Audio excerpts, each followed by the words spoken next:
What's going on, everybody? Welcome to LTMB Live. Let the madness begin. As usual, I'm Will Gaillard. And I'm Mike White. What's up? What's going on? Glad to be back after a long weekend. I feel like so much stuff went on, man. I know, man. What is it? June 5th, 2018. It's a primary day, so there's, I believe, 7 states that are voting today in the primary. So, this isn't going to be something that we talk about tonight because, of course, we're not going to have the results for a lot of the states, especially California, where that's a big state, 50-something districts. So this will be something that we'll spend some time on Thursday. Hopefully, we have some good results to announce. So appreciate everybody that has joined us and will join us in just the next few minutes. If you haven't already, please subscribe to the YouTube channel and don't forget to click that bell to make sure that you receive all of our new content promptly right as soon as it drops. And that applies to anybody on Facebook too. We'd rather have you tuning into our YouTube channel than our Facebook channel, because the Facebook channel is never completely reliable. No, and you don't get to see the whole show as well on Facebook. Exactly. So you might as well just go ahead and we end up cutting you off anyway, so might as well just start out on YouTube. Exactly, all one of you. All one of you. Yeah, man. Quickly, while some people are filling in, North Korea, the summit's back on. That is right. Summit's back on. Trump announced that, I think it was Friday. Like literally a week after that the letter. Yes, that he penned. It was like a dear. Dear Un. Sincerely, yeah. It was obviously some Trumpian sentence breaks within that letter, yeah. But he had some help. But you could tell there was a lot of Trump energy in that letter. But it's kind of weird, like that letter seemed very definitive. Like we calling it off. It's over. Yeah. It's over. But and now, then all of a sudden it's on. But it's on after Moon Jae-in and stepped in. Kim Jong-un stepped in. Right, and kind of they had a secret meeting. Reinvigorated it. They reinvigorated it. Yeah. They reinvigorated it. Not Trump. And so Trump was on the outside looking in. The White House in the United States was on the outside looking in. Mm-hmm. It was a bad look. So now Trump was left with no choice but to go ahead and like pull up his britches and just pick up his face. So it's rescheduled. Well, it's not rescheduled. The same schedule is June 12th. So that's coming up very soon. So we'll see what happens. When Trump talked about it, he said, there might have to be multiple meetings. It's not gonna happen all at once. I'm very interested in it. So I can't wait.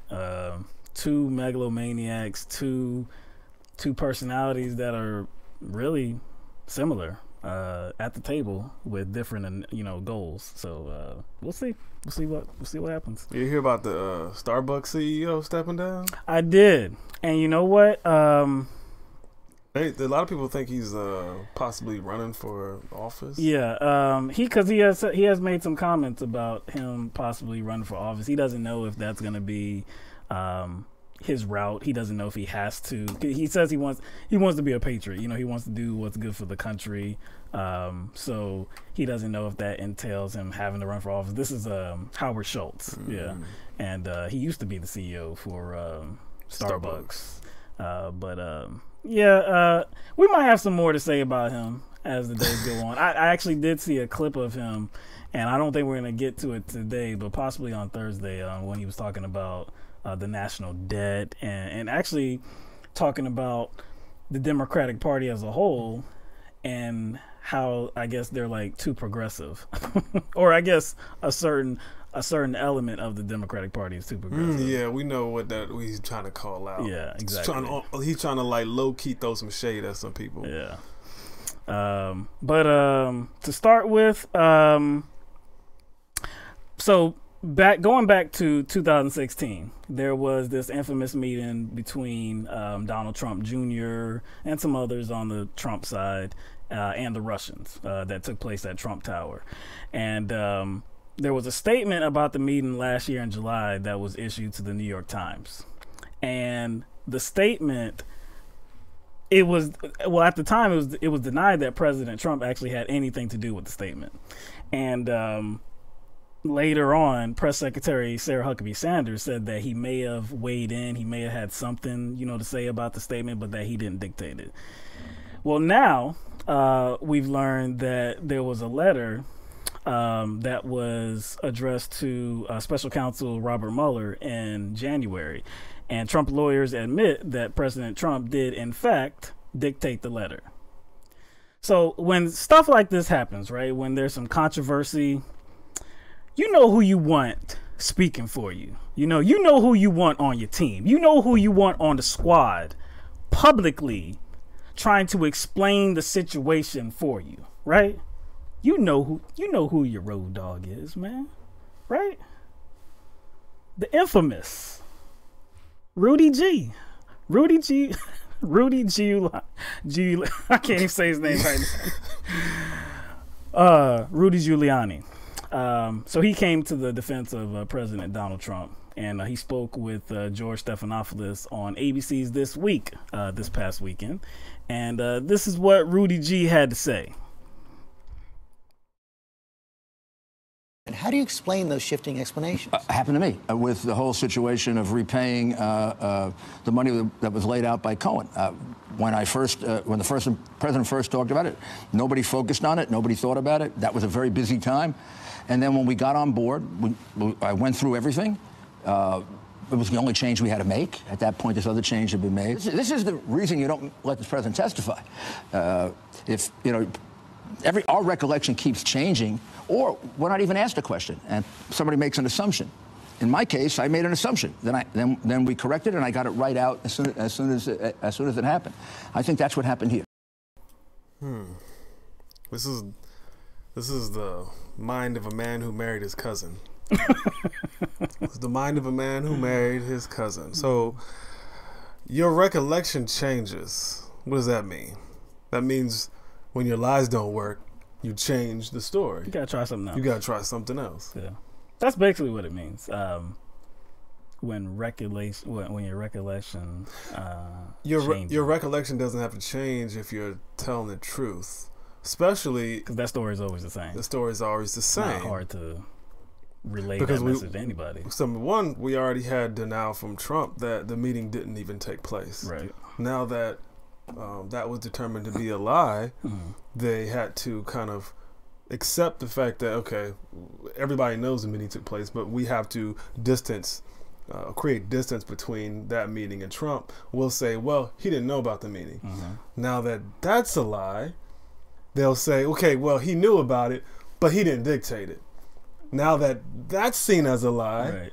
Well, okay, he didn't dictate it. He kind of influenced it. Like, come on, man. Like at this point, people need to stop bullshitting. You know what I'm saying? I understand like the kind of the Russia side of the Mueller investigation is kind of not very palatable. I understand that. I'll give people that. But like we can take that completely out the picture, okay?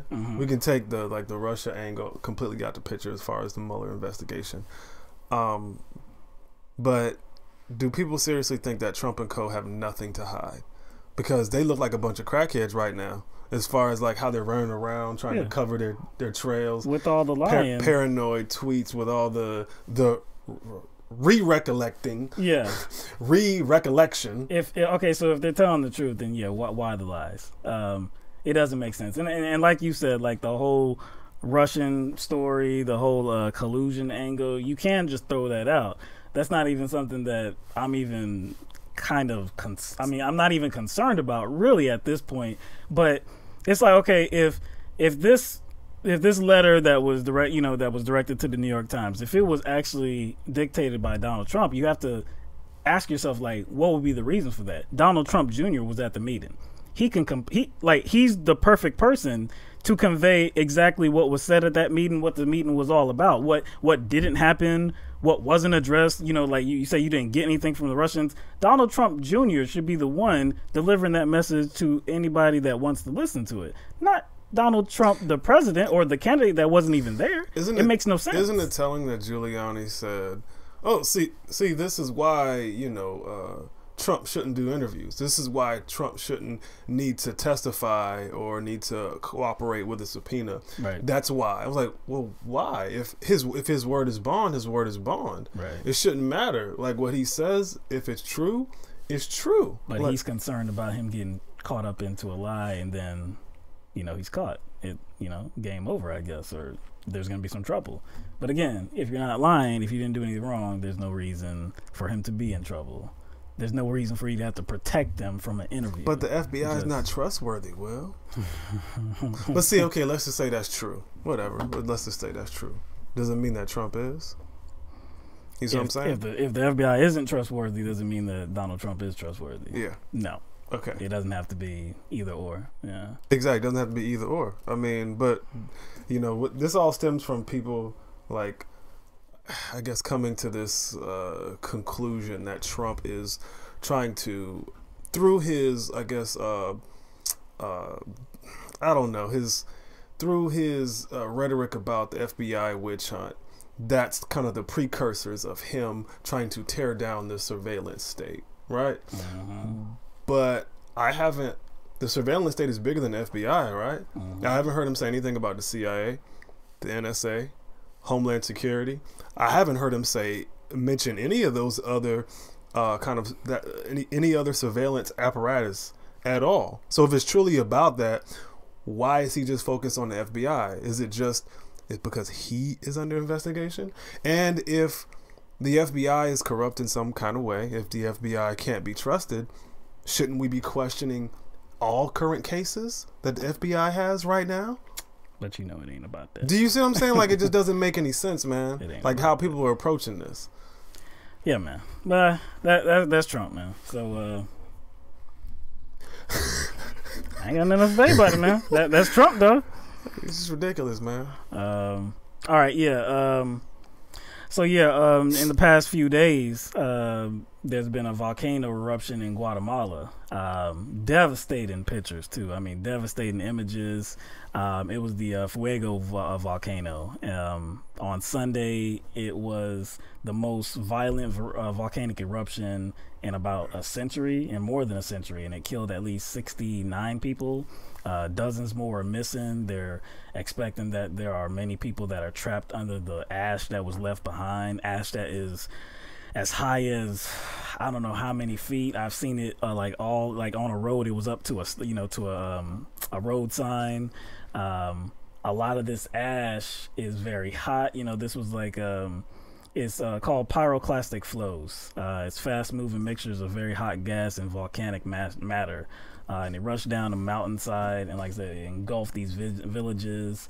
And the thing about this ash as well is that it can reach temperatures. I've seen different numbers, but I saw that it can reach temperature from 200 degrees Celsius to 700, 800, 1,000 degrees Celsius. Yeah. And when you're talking about, because, a lot of times we don't talk about Celsius. When you equate, like when you, equate it convert it to Fahrenheit, we're talking about it can reach up to over 1,000 degrees Fahrenheit. I think, like when people see those smoke clouds and ash, I don't think they're thinking about that. Right. They forget like where it's actually coming from. Like what's the source? Where's it coming from? And so I think people just see it as just a bunch of floating dirt, like dust. Yeah.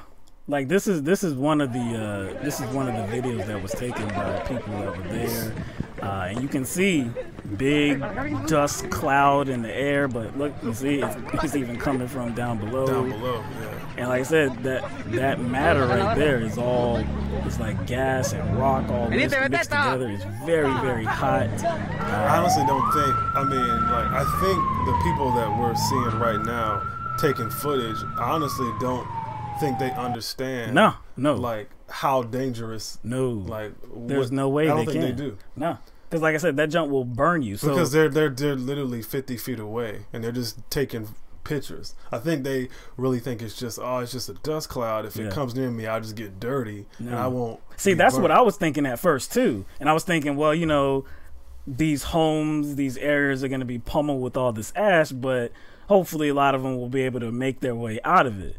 No, they will be burned. I mean, it's done for a lot of these people. So I mean, it's like I said, that death toll is expected to rise. There have been hundreds of rescue workers trying to get to survivors, but it's difficult to do so. A lot of the bodies they're recovering are bodies. They're already dead. I did see there was one little child that was rescued alive. But then what compounds this whole issue is that rain is expected in the forecast. So when you throw rain on top of this ash, that's going to mix it, or is going to actually create some kind of like cement like substance. And so that's going to further devastate the area. Is gonna, I guess, create more chaos with the whole recovery effort, trying to find victims, and the infrastructure is gonna continue to be basically it increases the cost of relief efforts as far as like fixing the infrastructure. So I can see that. So this was the deadliest event since 1902 in Guatemala. When Santa Maria, the volcano, killed thousands of people. So hopefully it won't be that bad where it's not killing thousands of people. But man, that the final tally I fear is going to be pretty high, man.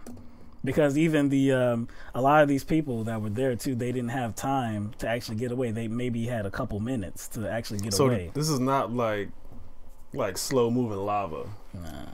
Nah, it's like it's there, it's engulfed, and that's it. The government officials in Guatemala, they were holding off, warning people of this, I guess, soon-to-be disaster, because they believed that it wasn't going to be such. Like it wasn't actually going to erupt. It wasn't going to turn into this. So once the warning was there, like I said, it was already too late for a lot of people. So we can just hope that, like I said, that number doesn't rise too high, and the people that do need to be rescued are able to be rescued, especially before the rain comes.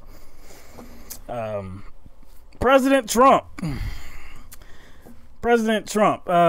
Back in, what was that, early February, the Philadelphia Eagles won the Super Bowl against the New England Patriots. They won the Super Bowl. So you know what happens when a team, really this happens to professional sports teams. Yeah, it doesn't matter if it's hockey, baseball, football, basketball. Yeah. Traditionally, after they win the Super Bowl, they go visit the White House. They go visit the White House. It's supposed to be an honor to visit the White House. Yes. Yeah. Well, President Trump, yesterday, on Monday, he canceled the Philadelphia Eagles' visit to the White House.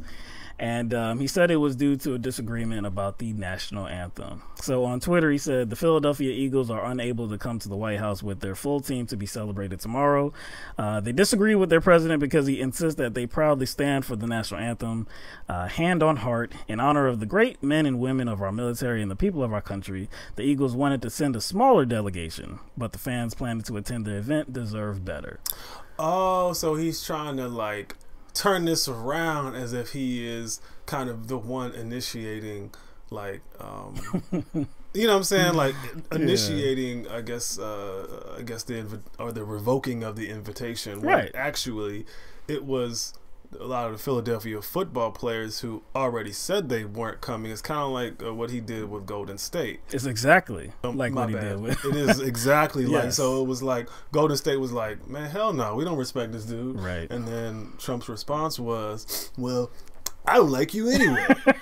You know what I'm saying? So exactly. It's the same case where the White House doesn't want to make Trump look like people don't respect him.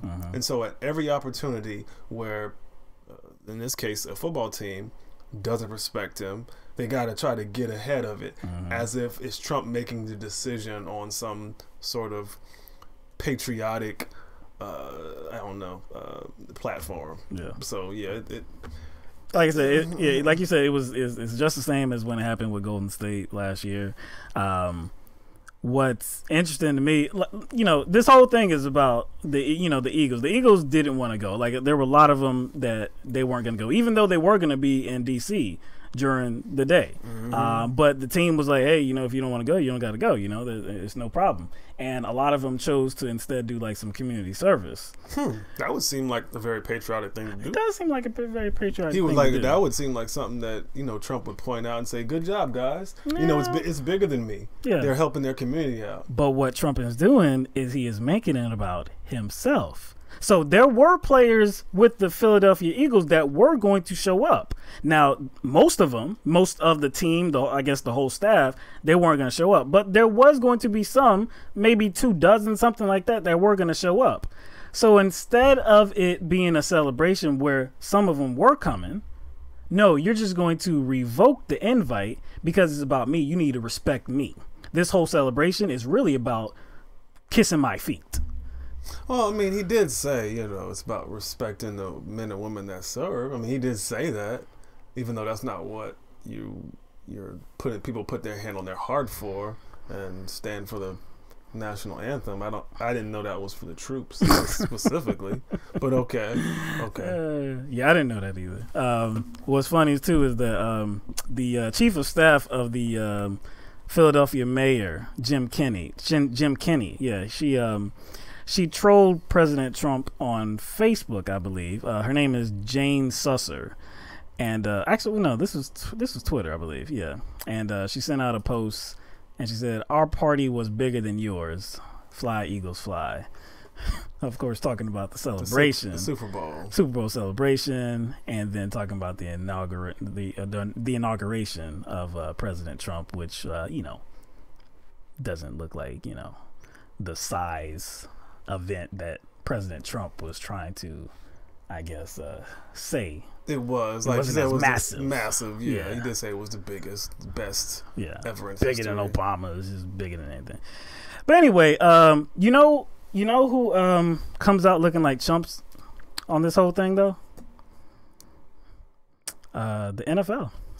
The NFL and Commissioner Roger Goodell. They're the ones that look like chumps because Trump actually put out another tweet on Twitter late last night on Monday, in which he said the Philadelphia Eagles football team was invited to the White House. Unfortunately, only a small number of players decided to come, and we canceled the event.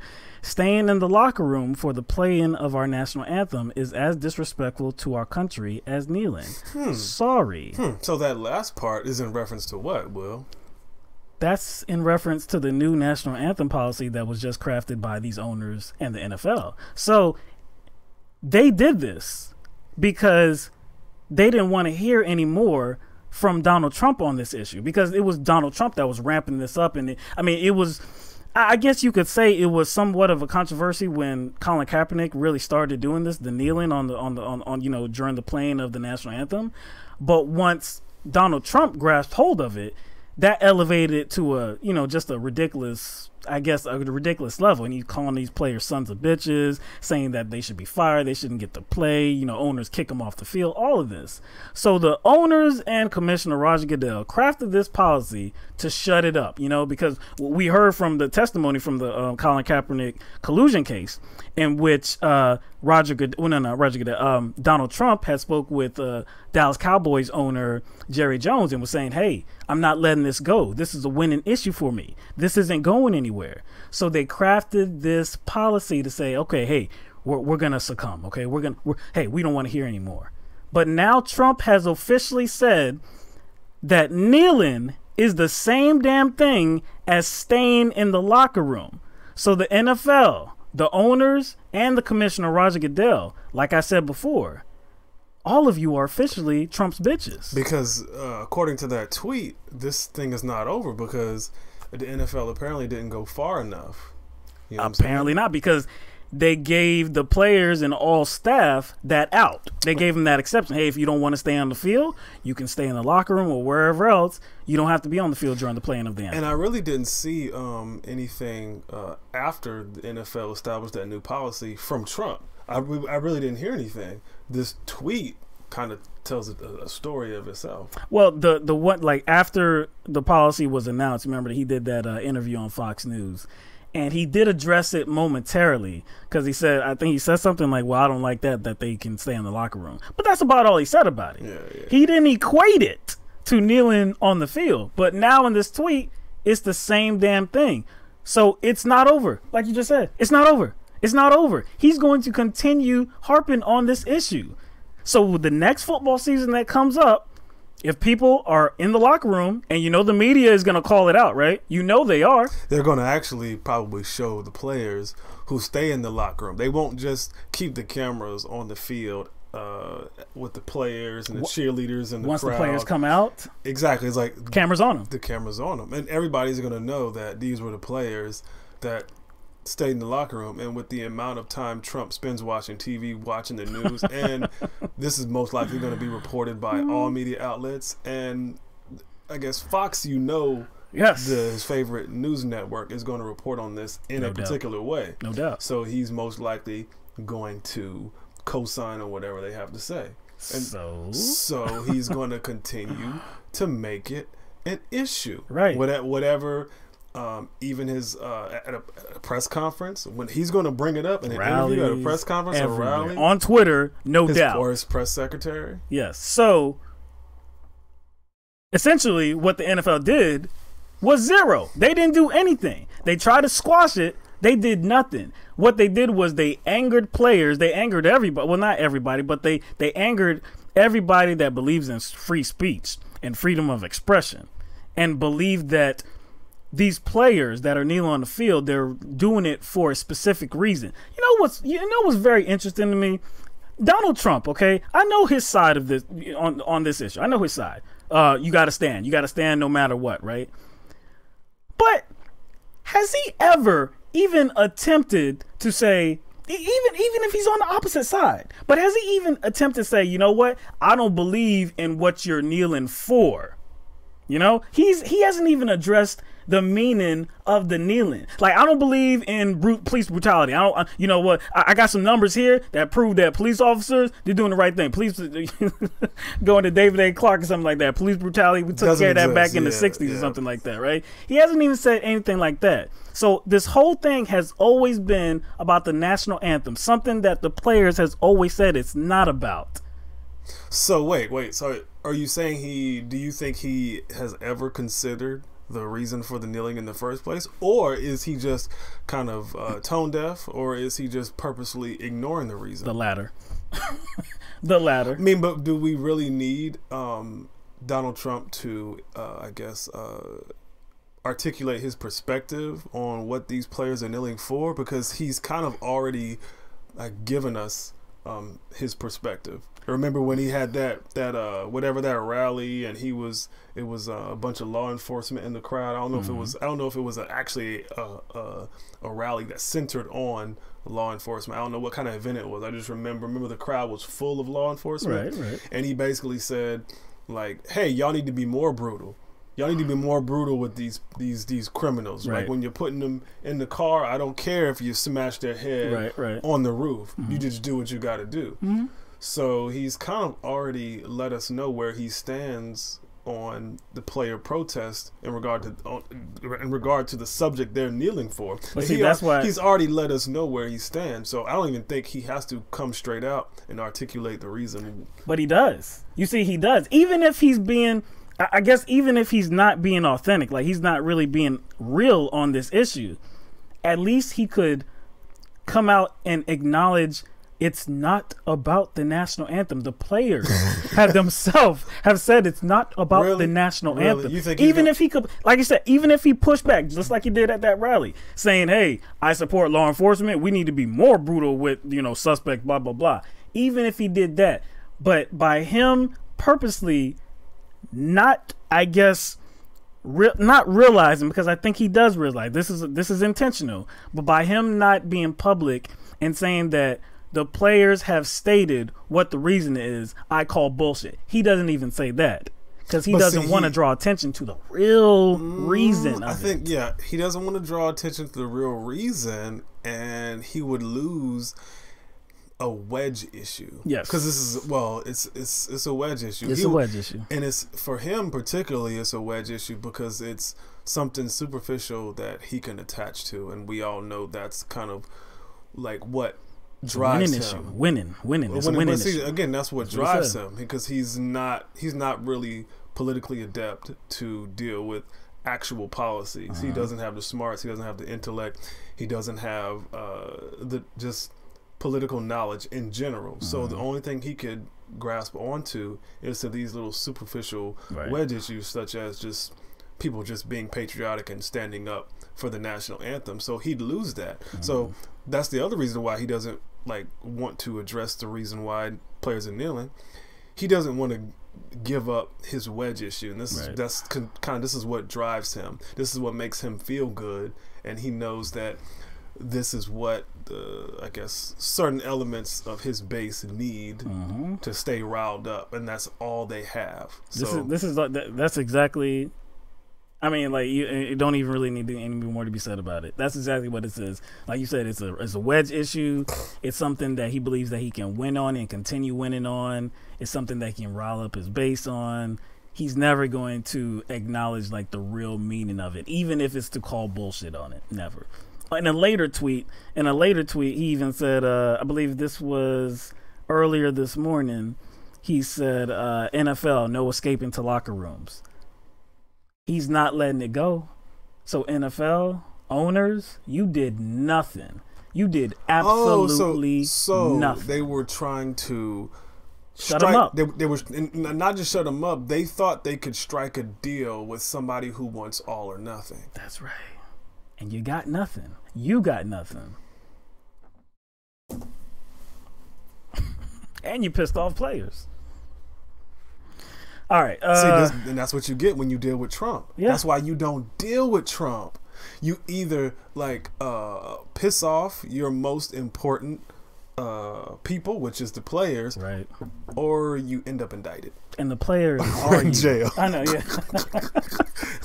I mean, the players are them, man. You know, they are part of the league. You would think that the owners, the commish, would have their backs instead of trying to capitulate. But to see, Donald Trump. Even without Donald Trump in the picture, has that ever been how NFL owners have seen their players? Nah. They've yes, the players get paid a lot, but they make the league. They make the league, but they are catering to their base. Right. They're listening to their fans or their fanatics for the most part. One group of fans. Oh yeah. Yeah, not the other group that says that, hey, we agree with the kneeling. Not those. The ones that are mad about it. And actually, those people represent, I guess, most of the fan base, actually. By the numbers, the people that, just in general, not just the fans, but Americans in general, were polled. And the amount of people that were fine with the kneeling was larger than the number of people that weren't. So... All right, we're going to leave it there for Facebook. Come join us on the YouTube source of the programming. We're going to continue that. We got lots more to talk about. The link is in the description, so just click it, and you'll be right taken to the rest of the show. Thank you for being with us, and we'll see you in just a few seconds. Damn, boy, man, those Facebook numbers are staggering. Yeah, man, I know. I don't know how we're going to, like... They're doing too much. I'm surprised, yeah, man. I feel like a star, you know? Stupid. So much of an audience, man. All right. All right. Let's make sure everybody's okay. All right. Stream's still good. I know everybody loving my hat too. Them Golden State Warriors. You know, I know them. Everybody. You know, they must always hate on the Warriors, man. But see, I don't like or hate them. I'm neither. I don't care. I never was. Like, I never was a fan. I was never a hater, really. I just... Yeah. I mean, like, once, you know, like, actually it was a little bit before they built it back up. It was a few years before they built it back up that I was like, yeah, I'm like, I mean, I think, like, back in the day with, like, Baron Davis and Richardson and that was a team. Jackson. Right, yeah, that was a team. Yeah. And I think a lot of people followed them because they had a unconventional way of running their offense and their team. So. And they got Dallas in that series. Remember, Dallas was number one seed. A Cinderella story. Yeah. Yeah, and they were a small team, and they played, small ball, fast ball. So, yeah. Right. Yeah, we got a question about Keith Ellison. Actually, yeah, Keith Ellison, he is leaving politics. Yeah, he is going to run for AG, Attorney General in Minnesota. He announced that today. So yeah, that's not one of the stories we're talking about or whatever. But yeah, he that seat is up for grabs. It's a crowded field, but yeah, he feels like he can, I guess, do more. Being the Attorney General. Yeah, I think this particular experience he had this election cycle probably influenced him a lot and propelled him to make this decision. You know what I'm saying? I just don't think if the election had turned out, or primaries, even actually just the primaries, not just elections, even if Bernie made it to the general and lost, I don't think Keith Ellison would be in the same position he is right now in order to, influence him to make this decision to move on with his life.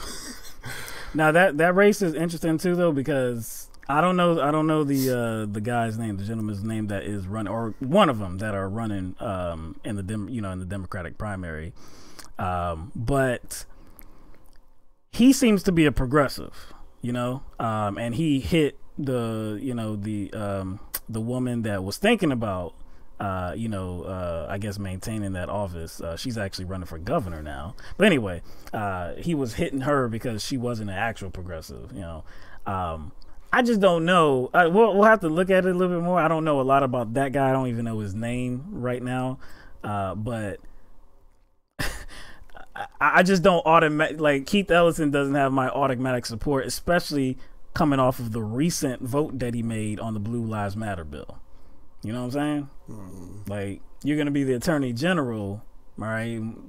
How are you going to act in that role? Nah, how are you going to act? What are you going to do to step in certain areas that affect people who look like you, and people who don't look like you, but specifically, you know what I'm saying? So, yeah, that might be something we talk about in the future. Maybe so. Anyway, okay, so on Monday, in a 7-2 decision, the U.S. Supreme Court ruled in favor of a Colorado baker that refused to make a custom wedding cake for a same-sex couple because he morally and religiously opposed to same-sex marriage. So the decision was written by Justice Anthony Kennedy, who said that the Colorado Civil Rights Commission violated the free exercise clause of the Constitution when it ruled that Jack Phillips, who's the baker, had broken the state's public accommodations law. So this is from The Hill, and it's in its majority ruling, the court said the laws in the Constitution can and in some instances must protect gay persons and couples in the exercise of their civil rights, but religious and philosophical objections to same-sex marriage are protected views and in some instances protected forms of expression. See, I think that is an important portion of the opinion that was ruled, or that was handed down in the ruling. So I think first we have to deal with what the Supreme Court actually did and did not do, because my first impression, when I saw all the headlines was, oh man, they're siding with the guy. He discriminated against same-sex couple and would not bake their wedding cake. This could open the door. But this specifically, this case surrounding, what's it, Jack Phillips? That was his name. He was the plaintiff in this case and was actually versus the Civil Rights Commission of Colorado. Right. This Supreme Court decision did not actually deal with whether or not Phillips was exempt on religious grounds from anti-discrimination laws. They did not side with him on that. They just determined that the Civil Rights Commission of Colorado kind of mishandled the case. Apparently a couple of members on the commission expressed some anti-religious views. That's what it was about. They actually did not side with the baker on whether he can or cannot discriminate or bake cakes for same-sex couples. So we just want to start this segment off kind of with that, so people aren't alarmed about this decision. Yeah. You know so like I said, like you were saying, the baker Phillips brought this case to the Supreme Court, and so he wanted the Supreme Court to go much further than they actually did. He wanted them to rule that his cakes were an expression of art and they should be protected by the First Amendment. But the Supreme Court didn't do that. So, like you were saying, the court's decision was all about this commission, the Colorado Civil Rights Commission, and they had, I guess they compared Phillips' faith to defenses of slavery and the Holocaust. I think it was like one or two members of that commission. So that's where the Supreme Court had their gripe. They basically just said they hurt his feelings. Yes. It really wasn't, to me, it was just like kind of like an empty victory on Phillips' part, because they're just saying, hey, if you're going to deal with these cases, you just have to respect their religious views and you kind of have to deal with these things more objectively. That's it. So it's actually an empty victory to me for Phillips. This is some words by the Justice Anthony Kennedy that wrote the majority decision. He said, this sentiment is inappropriate for a commission charged with the solemn responsibility of fair and neutral enforcement of Colorado's anti-discrimination law, a law that protects discrimination on the basis of religion as well as sexual orientation. So like you were saying, this is a very hollow victory, a very empty victory, because this was case specific. This was all about this particular case and how they disagree with the commission's ruling, or I guess how they behaved when they ruled against Jack Phillips. So if a like situation arises, if somebody steps into Jack Phillips' bakery again and he denies them a same-sex couple for the same reason, it doesn't mean that he's going to be allowed to do that. I think it's interesting that you brought up, I guess, how Phillips sees his business or his artwork because they're just doing that as a way to try to get around discrimination.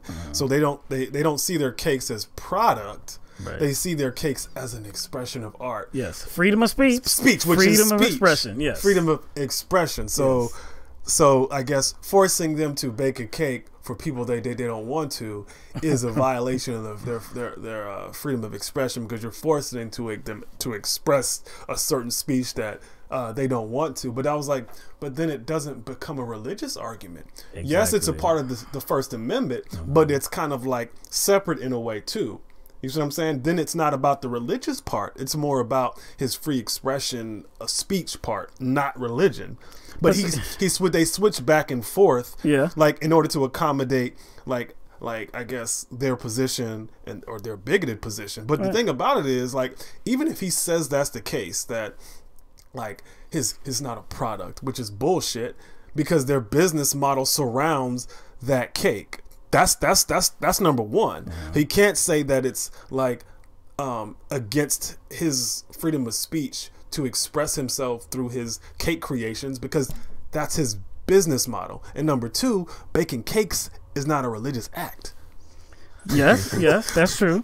I guess where I come in this is that so he feels like his case is, like I said, an extension of his speech and an extension of its expression. And he shouldn't be forced to provide an expression to people, right? To I guess a certain people, like these people, whatever, right? But see, you're selling that, okay? You're selling it. Exactly. Nobody made you sell your free speech or your freedom of expression. You chose to do that, and if you do that on the grounds of discrimination, you run afoul of the law. I'm going to open a pharmacy, right? And I'm a conservative, like fundamentalist Christian. I'm going to open a pharmacy, but that pharmacy is an extension of who I am. So you know what I'm saying? Like, I don't see me, I guess, providing this service or this product as a product to make money.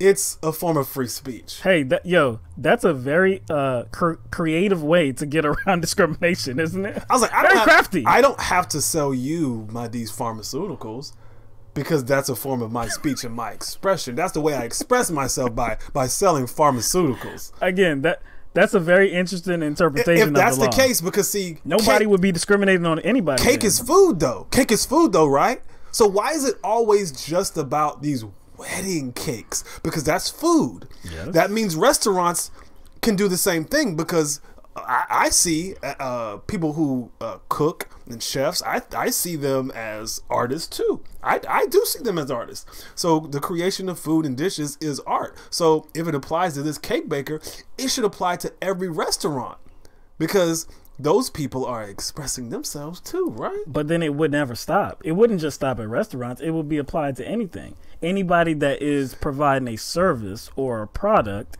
if it conflicts with their religious or their moral views, then you can make the same argument. It's just ridiculous. But so, like I said, the Supreme Court did nothing here. And I believe that's why they were able to get two of the liberal justices, Stephen Breyer and Elena Kagan. I believe that's why they were able to get them on the side, because again, this wasn't really making any new law. This wasn't setting a precedent. This was only about this specific case and how the Civil Rights Commission dealt with it, right? And not about whether the Civil Rights Commission of Colorado did not have a right to kind of settle his case, right? Or if they even ruled correctly. It wasn't about that. It wasn't about that, right? But, so in the dissenting opinion, U.S. Supreme Court Justice Ruth Bader Ginsburg, she said, "Whatever one may think of the statements in historical context, I see no reason why the comments of one or two commissioners should be taken to overcome Phillips's refusal to sell a wedding cake to Charlie Craig and David Mullins." So even in her view, she's like, "Hey, I mean, you can take that into consideration, but did they follow the merits? I mean, like, were they acting responsibly did they actually rule the right way? And they didn't address that whatsoever. And exactly, the Supreme Court did not say the Civil Rights Commission of Colorado violated Phillips' civil rights. They did not say that. It's only about the comments that they made about his religion, and they had disparaging views about it. I'm like, but comments about it. That's it. But see, to me, that's inconsequential. Like, are they have disparaging views because this is a bigot. So obviously, if you're pointing out this person's bigotry, I think that's kind of the backdrop or the base to why anti-discrimination laws exist in the first place. So the commission not being able to point that out seems a bit like, I don't know, that seems a bit like overreach to me. Like, you can't say anything bad about the guy's religion. I'm like, well, you know what they did? They punted. They punted it. They didn't want to deal with it. They didn't want to deal with the heart of the issue and actually set precedent, set a precedent in this issue to say either or, this is in violation of the law or it isn't. They didn't want to do it. They punted it. And so this case is going to come before them again. Mm-hmm. But how long is it going to take for it to come to them again? Because there are going to be some other cake bakers that take something from this ruling that doesn't apply. That's right. You know what I'm saying? That's right. But I mean, I don't know. The whole idea surrounding denying service for same-sex marriage, as far as wedding cakes go, it strikes me as very disingenuous anyway. And it just seems like it's moral cherry picking, right? Because you're picking one thing that you feel is a sin. You know what I'm saying? You're just cherry picking this one thing. Mm-hmm. You know what I'm saying? I'm wondering if they're baking cakes for weddings that serve bacon or shellfish. Are they baking cakes for people or anybody, or weddings where the bride and groom have tattoos? That's against there's a rule against that in the Bible. You know what I'm saying? Are they baking cakes for people who have had premarital sex before they're married? You know what I'm saying? Or are they baking cakes for people who are getting remarried, because that's getting divorces against God's wishes too. So they just seem to be cherry picking, like what sin they don't want to support. It's just But see, this is all about our society, and homosexuality is something that a lot of religious people are like very highly against. Now, like you said, the whole shellfish argument and fornication and remarrying, all of that's against the book too. It's against the Bible too, but that's not something that they would be like terribly opposed to. It's not something that they can really like be up in arms about and just like be so opposed to. But homosexual relationships, oh yeah, they can get behind that. They can get behind opposing that, and they have for many decades. For many decades. Again, this is going to come before the Supreme Court again, but who knows how long it's going to take to do that. So hopefully there won't be a case like this where the behavior of people on the commission that ruled against a baker or anything like that comes into the conversation. It's just going to be straight the issue. Whoever's going to bring a case against whatever Civil Rights Commission of their state is probably going to be looking for any little thing. Mm-hmm. You know what I'm saying? But the sad thing is they're going to be looking for validation, and they're actually not going to get it. They're just going to be feel good that you know what I'm saying, that a court ruled in their favor, but not really in the favor that they wanted. So I think, again, this whole segment about this Supreme Court ruling surrounds the fact that it really doesn't affect anything. It doesn't really affect anti-discrimination laws at all. Which, again, is sad, because the justices, the 7 of them that actually ruled in favor of the baker on this issue or on this specific case, they didn't do their jobs. They failed to do their jobs. They didn't want to do their job. They didn't want to set a precedent. So who knows if it's, when it comes back to them, because it definitely will. We just don't know when. Who knows if they'll choose to do their job then. Yeah, sorry, I was paying attention to somebody in the chat. I was paying attention to the chat, but I'm going to just ignore it for right now, so we can just move on, full steam ahead. All right. Let's see, where we want to go now, man. maybe in Oklahoma because it's kind of surrounding. I guess it's in the same ballpark. Okay. LGBT. Yeah. Okay. Yeah. All right. So, Oklahoma is now the 9th state California has banned state-funded and state-sponsored travel to. So it was California Attorney General Xavier Becerra that announced on Friday that as a result of, quote, discriminatory legislation that became Oklahoma law last month, the western state, California, will prohibit travel to its Midwestern counterpart. So this all surrounds a bill that the governor of Oklahoma signed, Governor Mary Fallin. She signed a bill in May that allows private adoption agencies to deny same-sex couples from their adoption services on the basis of, quote, religious or moral convictions or policies. So I believe at the time she also said that this doesn't, I guess, implement discrimination. Yeah, that's what she said. She said that. Even though the language of SB 1140 specifically and explicitly says they won't be required, I guess, to allow same-sex couples to adopt, I guess, children that they are in control of or they're in charge of. So I'm assuming this is like, Christian-based or religious-based adoption agencies. Of course. That's why it says private. And I do think that's an important distinction. But we get back to the same kind of, the same area we were in the last story. Like, where does it end? Does it end just with gay people? Or do they kind of have the grounds to follow any other biblical mandate, not to mix racially? Right. You see what I'm saying? Well, what if the couple is interracial? You know what I'm saying? Mm-hmm. Can it just stop here with same-sex couples? And why should it? If you're gonna discriminate against these people, then why wouldn't you discriminate against other people? It just wouldn't make sense. Yeah, it says you can keep that ball rolling.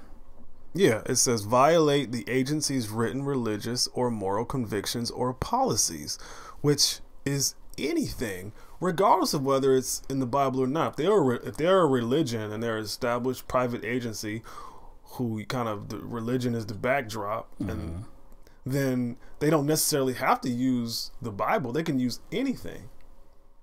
Yes. It doesn't say the Bible. It doesn't specifically say, hey, whatever these policies and mandates are that your agency has to be from the Bible. It just says what's up here. What's up here, exactly. That's all it is. They can craft whatever kind of reasoning, and they can say, hey, it's based on my faith. That's it. So in a statement, the Attorney General Xavier Becerra said California taxpayers are taking a stand against bigotry and in support of those who would be harmed by this prejudice policy. What's interesting is that a spokesperson for Mary Fallin, the governor, Michael McNutt, he said, quote, there appears to be more and more Californians sharing our values as we are seeing more Californians move to Oklahoma. With our state's economy being as strong as it is, we won't miss a few Californians traveling on state business showing up in our state. Wait a second, dog.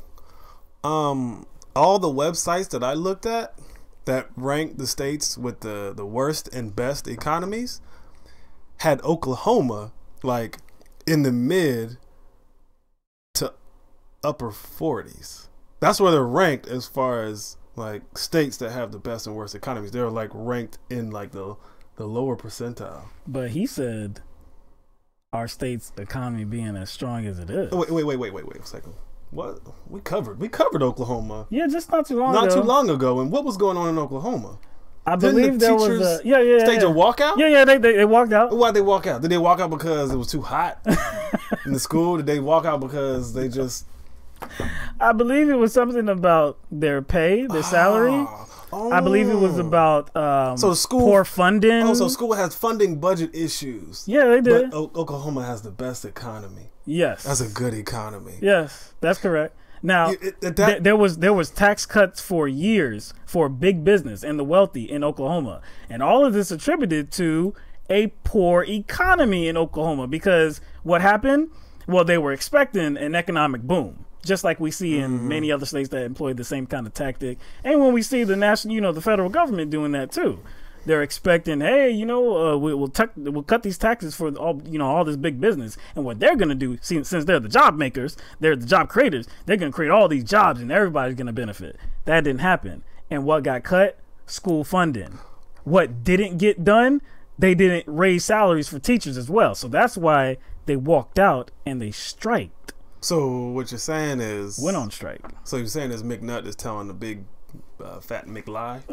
That's what it is, yeah.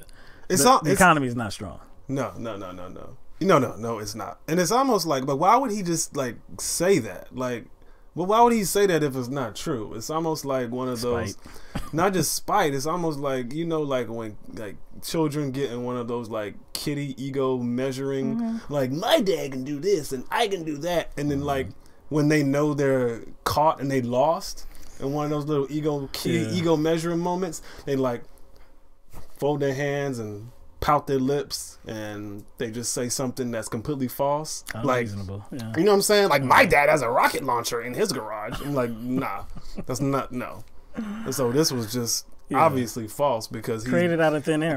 Out of thin air because he has to create something to make it seem like, oh, we're winning over here. It sounds good in the statement. Oh yeah, no, but there's no truth to it. It does. So, whatever.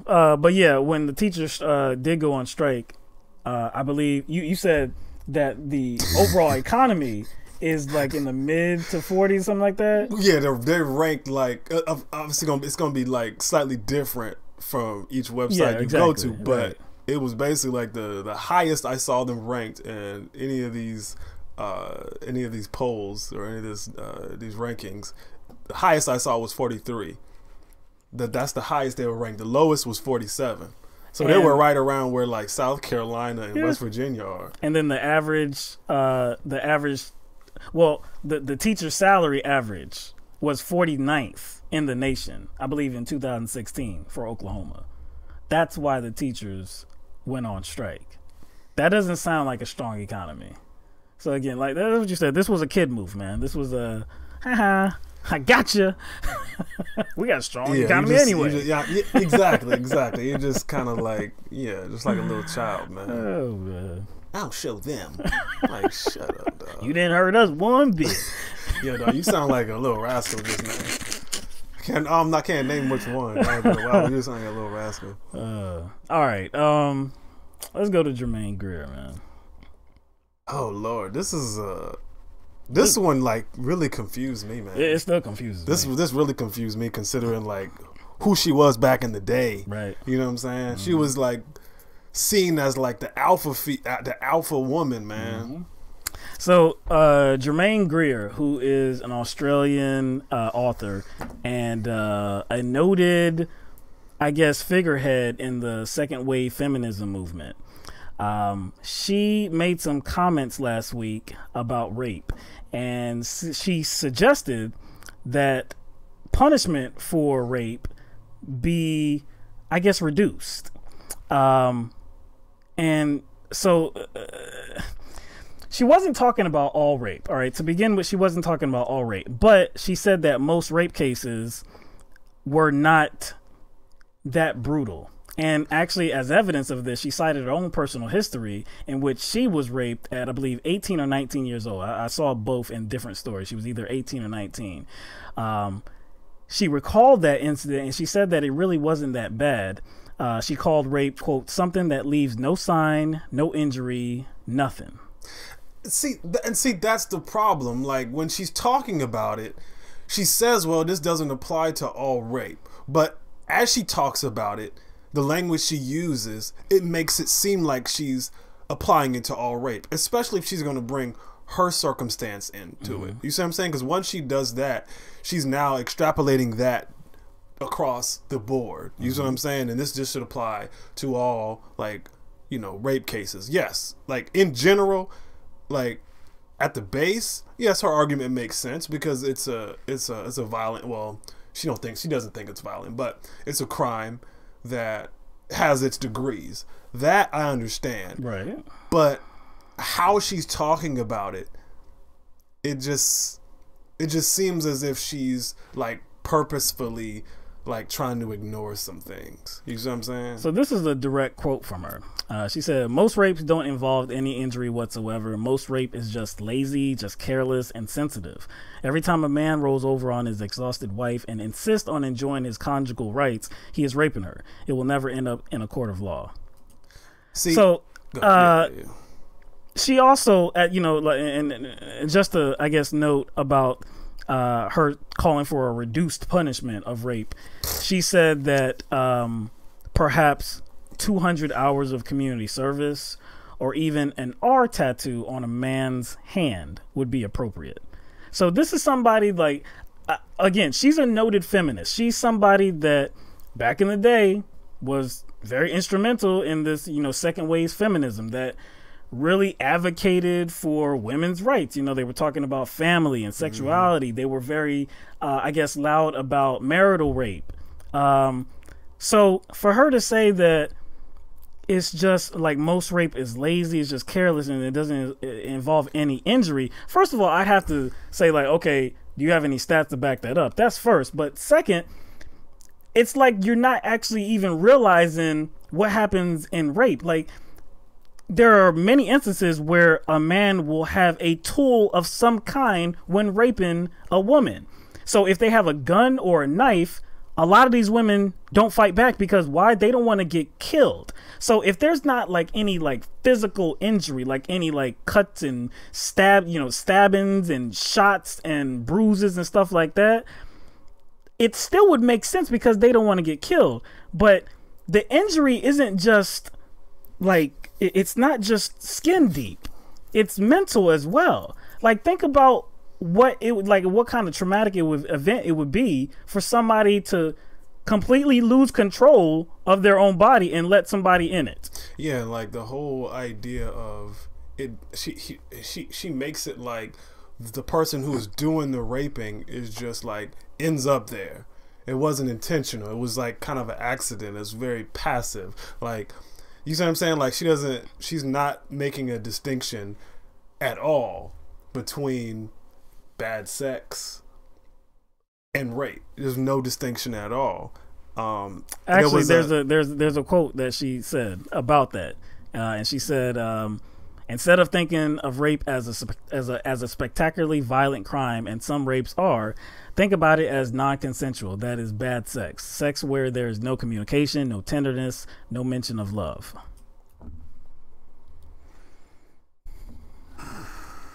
That one comment doesn't make any sense to me because, I would like, that's why this doesn't make any sense to us, because you would think that somebody that has spent years in the feminist movement and has been raped herself, this statement wouldn't make any sense, because what she just did is she lumped bad sex with rape.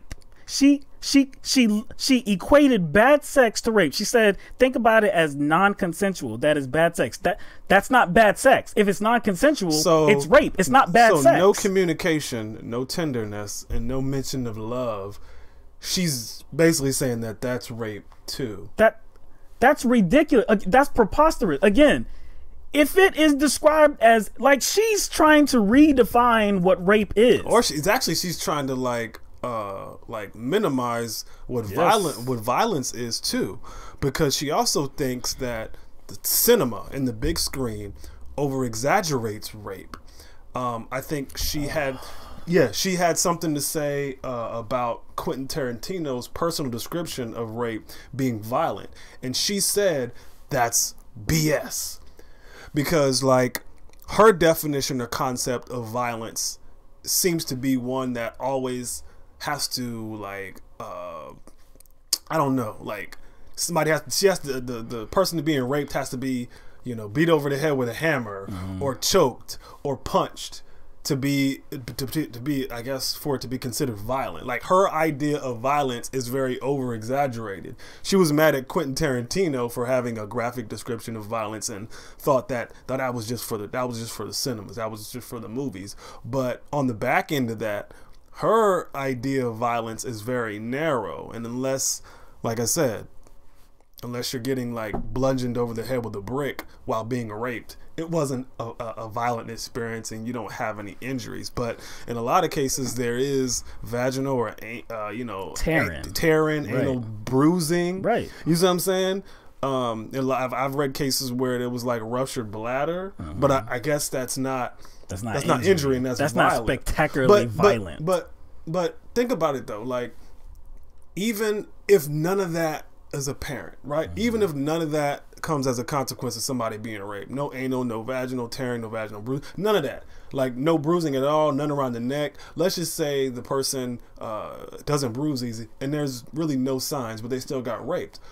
But I guarantee you the threat of violence was there. Yes. So if the threat of violence is there, it is violence and does cause injury.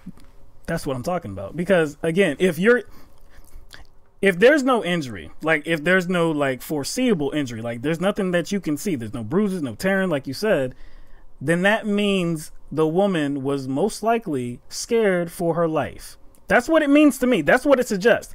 Either the culprit had some kind of tool that they were threatening the woman with, or they were just physically imposing, and like and they probably threatened the woman and say, like, if you move, if you stop me, I'm gonna kill you, I'm gonna do this. Like if you're going to allow that it is non-consensual, then by definition it is rape and it is violent. If I don't consent to you penetrating my body, that is violent. Yeah, she also doesn't understand why there's lingering emotional effects, I guess, of rape, because I think she juxtaposed rape victims with PTSD. She did. PTSD victims in the military. Right. She was questioning the official position that said that 70% of rape victims suffered from some sort of post-traumatic stress disorder. And she compared that to 20% of military victims, or 20% of military veterans. And so she said, at this point, you think, what the hell are you saying? That something that leaves no sign, no injury, nothing, is more damaging to women than seeing your best friend blow up by an IED is to a veteran. She also I guess she would have more sympathy for a rape victim if during the rape her arm got blown off. Yeah, like what? First of all, okay, I don't even want to compare. I'm not gonna It's like, well, you have to compare them, right? Okay, both are traumatic.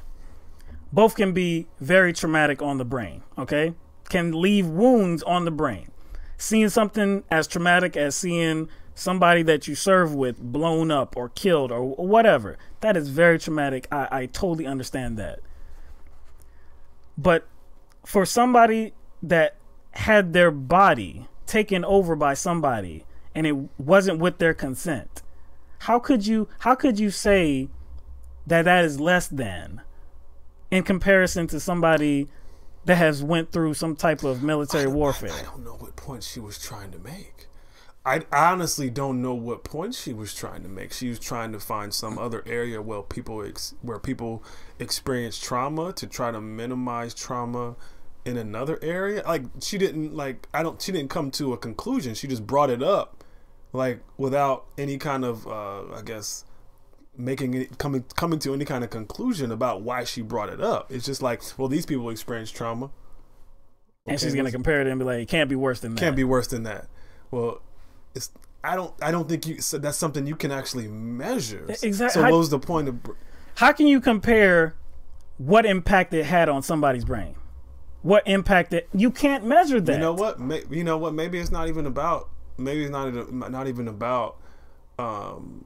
Like, I guess, rape victims in general. Maybe it's not even about, military personnel with PTSD. Maybe it's all about her, because she got raped too. Yeah, it could be about her. Maybe she hadn't gotten over her own rape. That's what I'm thinking. Maybe she has some unresolved trauma, and maybe all these, whether it be women or men, but specifically women who have endured rape and have gone through rape, and she sees the consequences of that.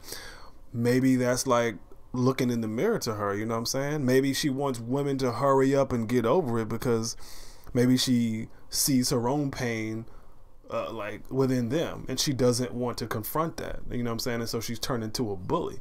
I don't know. That's what it seems like. And see, also, she has a book coming out too. Oh, forget her book. Nobody buy that book. But she did have some disparaging words for the Me Too movement as well. This was a few months ago. And she said, if you spread your legs because he said, be nice to me and I'll give you a job in a movie, then I'm afraid that's tantamount to consent and it's too late now to start whining about it. So this is something where, like, she has had very disparaging comments towards the very same people that you would think that years ago she was trying to protect and defend, and like she was part of this movement for equality and justice and like I said, marital rape and family, all of this, just issues pertaining to women. And now it's like, for me, like, could it be the case that, especially with the Me Too movement, these women have a lot more attention? Like, it's like this stuff is being paid attention to now. And maybe at the time when she was 18 or 19, it wasn't.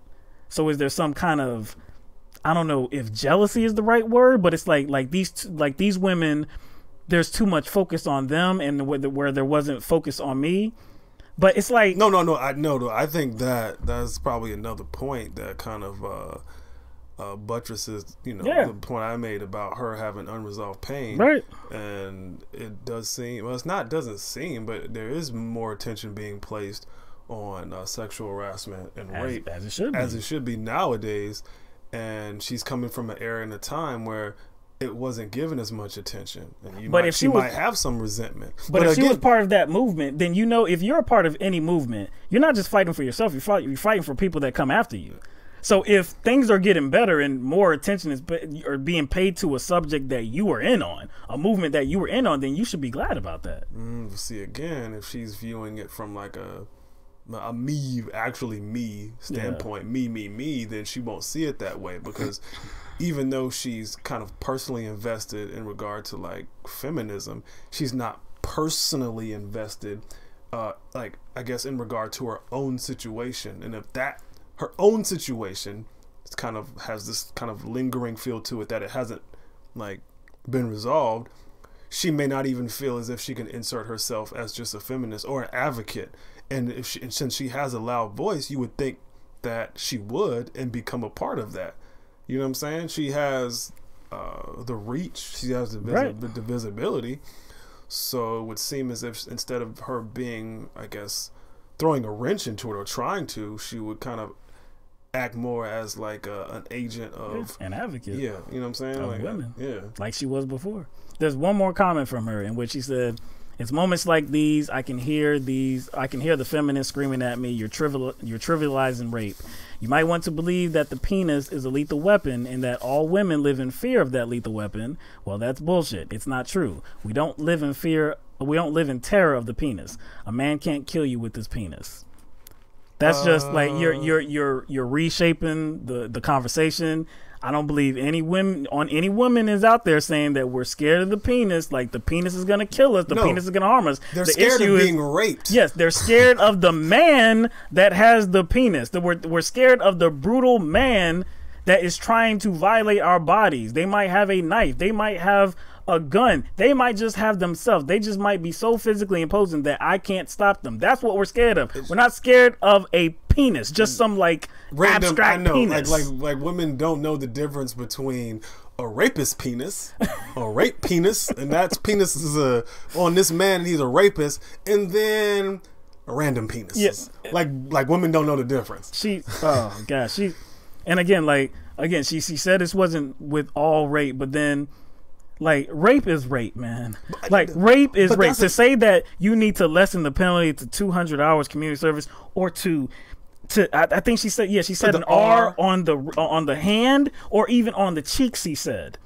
It's like, why? Like, what is, like, I mean, if you're going to lessen the penalty for that kind of violent crime, even if you think it's not violent, what is really going to deter people from committing that crime?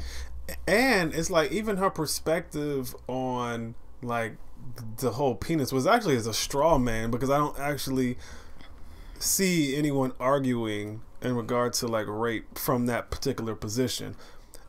I don't even see people arguing from a position that would even suggest something like that this is a movement that centers upon being scared of penises. Nobody says that. But even that is narrow-minded because it kind of erases the fact that people get raped by objects too.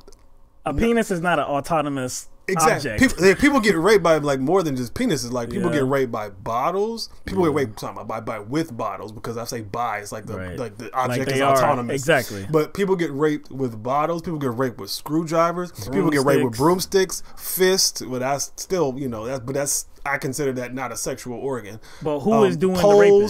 Who's doing the raping though? Exactly. It's not the penis. The penis isn't holding these handles. So, to her, would that be considered rape? Because that's not surrounding a penis, right? She dumb, man. It could be just because she was some raped, unresolved pain, or something like I don't know, because the only way you would know that is if you sit down and talk with her. But do we even really need to do that based on everything she said? No, because her comments are absolutely preposterous, man.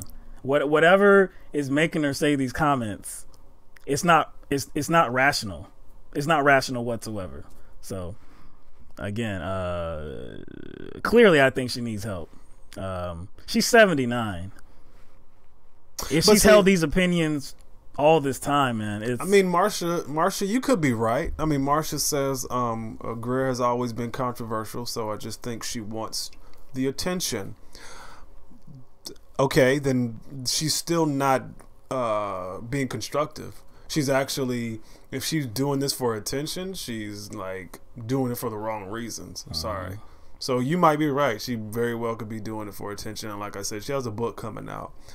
But if she's hyping the book up, but these seem like genuine opinions. You know what I'm saying? You hype a book up using genuine opinions that you hold. If these positions are controversial, fine, but they should be controversial in order to kind of, I guess, create progress on an issue, and not just be controversial to be controversial. All right, so let's move on. All right, so in 2014, a Florida police officer responding to a noise complaint from a neighbor killed a black man by shooting through his closed garage door. Deputy Christopher Newman from the St. Lucie County Sheriff's Office shot through the door 4 times. And he hit Gregory Hill Jr. 3 times, including once in the head.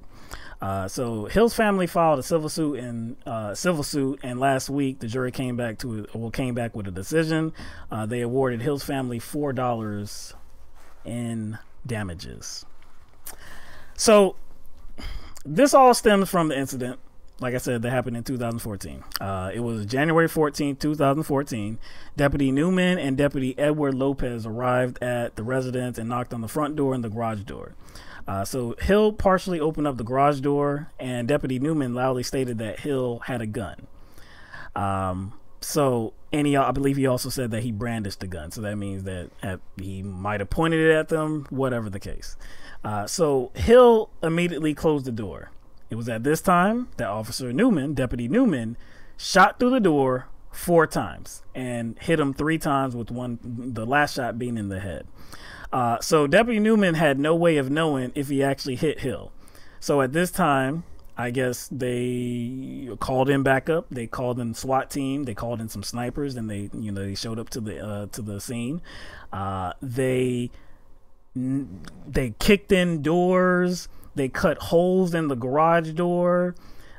They shot tear gas cannons into the home through the windows. Eventually, sometime later, they made their way into the home where they found Hill dead. He was already dead, notably probably from that last shot to the head. So they did find a gun on Hill, but the gun was in his back pocket. There's some other details about that gun we'll get to. Yeah, we'll get to that. Yeah. Also to note, toxicology tests would later prove that Hill was intoxicated at the time, so much so that he would have been 4 times the legal limit. Yeah, 4 times the legal limit if he was driving. But he wasn't driving. He was in his own house. He was in his own house. I don't care if he had a damn gun. He was in his own house. But that's interesting to point out at this point, where we're going to get into that a little bit later as well. So The whole story seems to pop off or escalate according to the cops, I guess, claims that Hill pointed the gun at them. But that's the sticking point. That's the sticking point. But let's just say that's true. Mm-hmm. If indeed, now, what else is a part of their claim is that he was putting the garage down.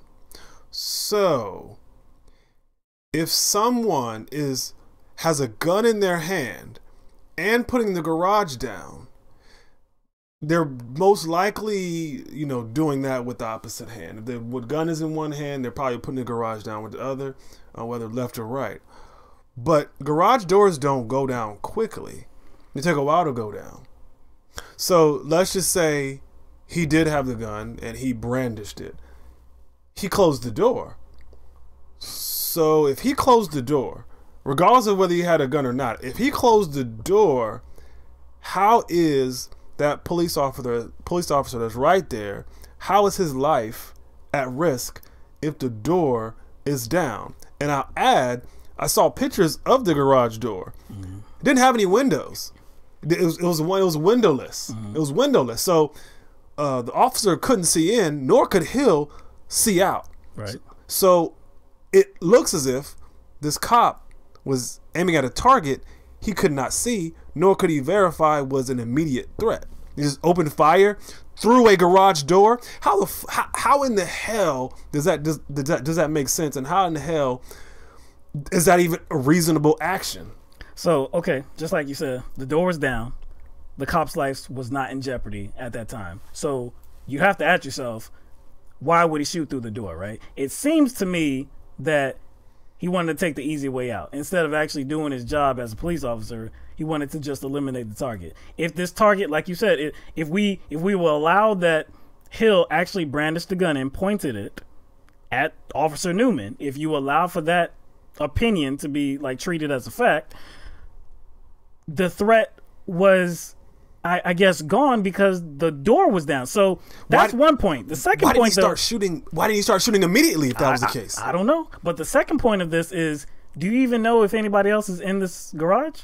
Do you even know if there are any children or any other people in this garage? I don't think you know that at this point, because it seems to me that the garage door opened and closed pretty quickly. It was only partially opened, and then it closed completely before he started shooting. So it's crazy to me that you don't have a real assessment of the situation, but yet you put his life and anybody else's life that may have been in that garage in jeopardy, and you actually killed this man. And again, we have to go on we have to go on just the word of Newman that Hill actually brandished the gun and his life was in jeopardy. Apparently, there was his 9-year-old daughter. Yes, his daughter was across the street watching this whole thing unfold, and she testified at trial that did she testify that she didn't see? She testified she didn't see a gun. Yeah, but again, it's from far away, and they're not gonna value the testimony of a 9-year-old over the testimony of our faultless civil servants. Right. So, all right. So let's go back to the trial for a moment. Okay. So the lawsuit was filed against Deputy Newman and Sheriff Ken Mascara. So the jury found that Deputy Newman was completely absolved of guilt. He was not responsible for what happened at all. But they found that Sheriff Mascara was 1% liable. So Hill, they found, was 99% liable for his own death. So in deciding the damages, the jury awarded $1 for the funeral expenses and $1 each for Hill's 3 children for, quote, loss of parental companionship, instruction, and guidance, and mental pain and suffering. But that's not all, okay? So being that Sheriff Mascara was only found 1% liable, the $4 payout was actually reduced to 4 cents. But that's not all. Since Hill was intoxicated at the time, the payout was reduced to absolutely nothing.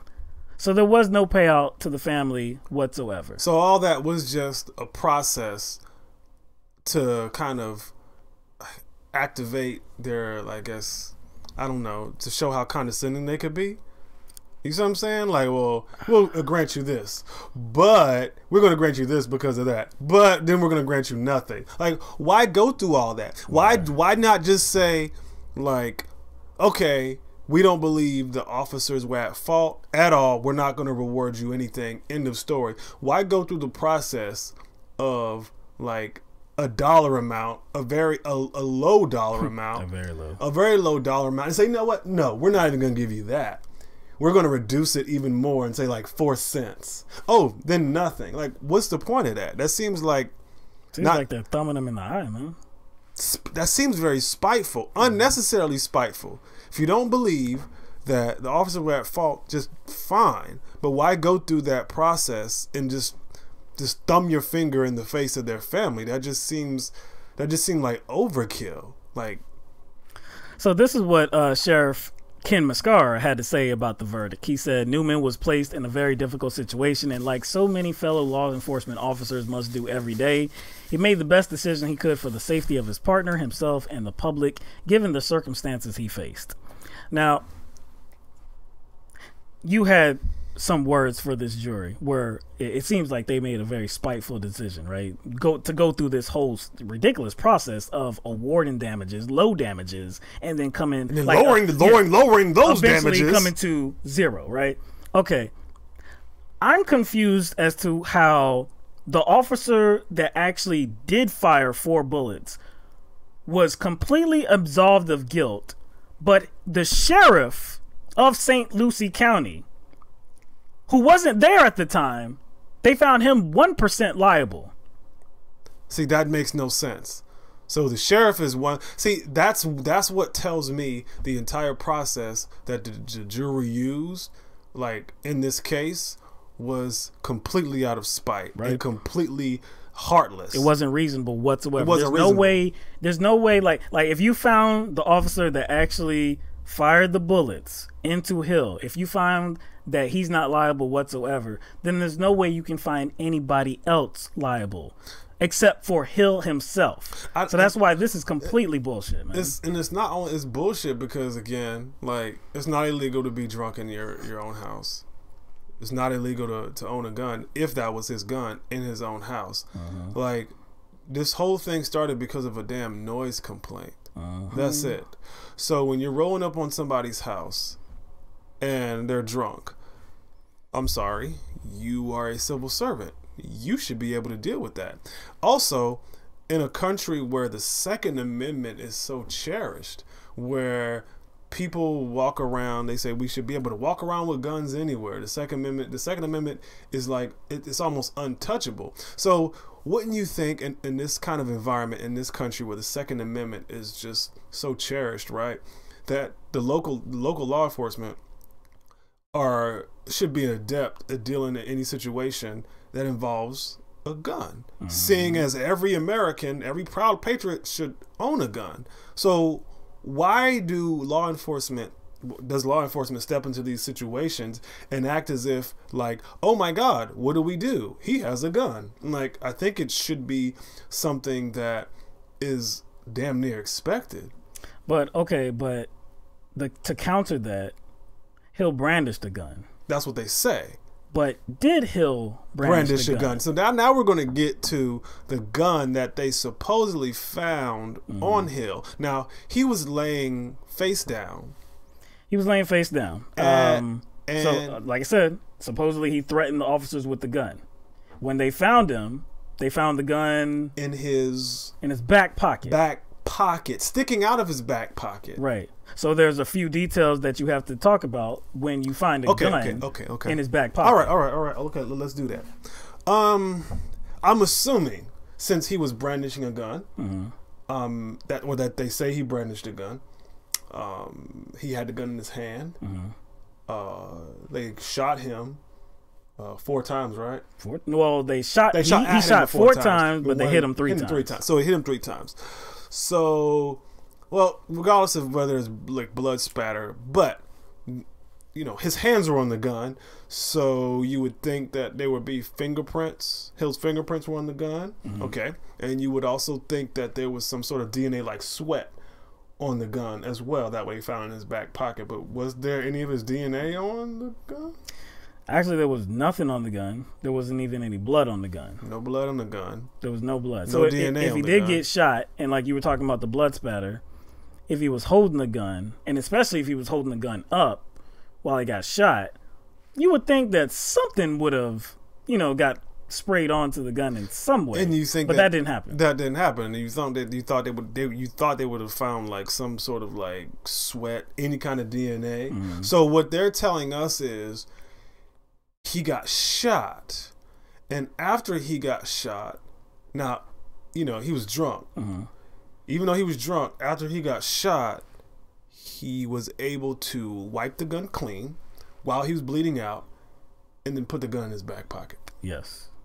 And then you have to talk about the timeline as well, because it was determined that Officer Newman shot those 4 bullets within about 1.2 seconds. Okay? So the last bullet, it was confirmed that the last bullet actually hit Hill in his head. So when that bullet hit him in his head, it would have rendered him completely immobile. Probably immobile, unconscious. Yeah. And like I said, and like we said, he was drunk. So he was probably even like in worse shape. In worse shape Right. than somebody who was not intoxicated being, you know, who that got shot. So if this Hill had a gun in his hand, even if he wasn't even brandishing it, even if it was just at a side in his hand, you're telling me that he got shot in his head. He got shot in his head. He fell down, and in this whole process, before dying, he put the gun in his back pocket.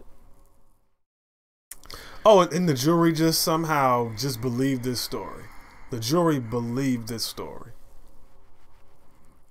Also, what's I guess disturbing to note is that the defense, which, you know, the defense for Hill and Mascara, they mentioned to the jury that Hill was on probation for drug possession.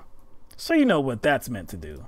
It's meant to provide a very disparaging outlook of Hill to the jury and say, this is a criminal right here. You know, it's just meant to taint the jury's opinion of Hill.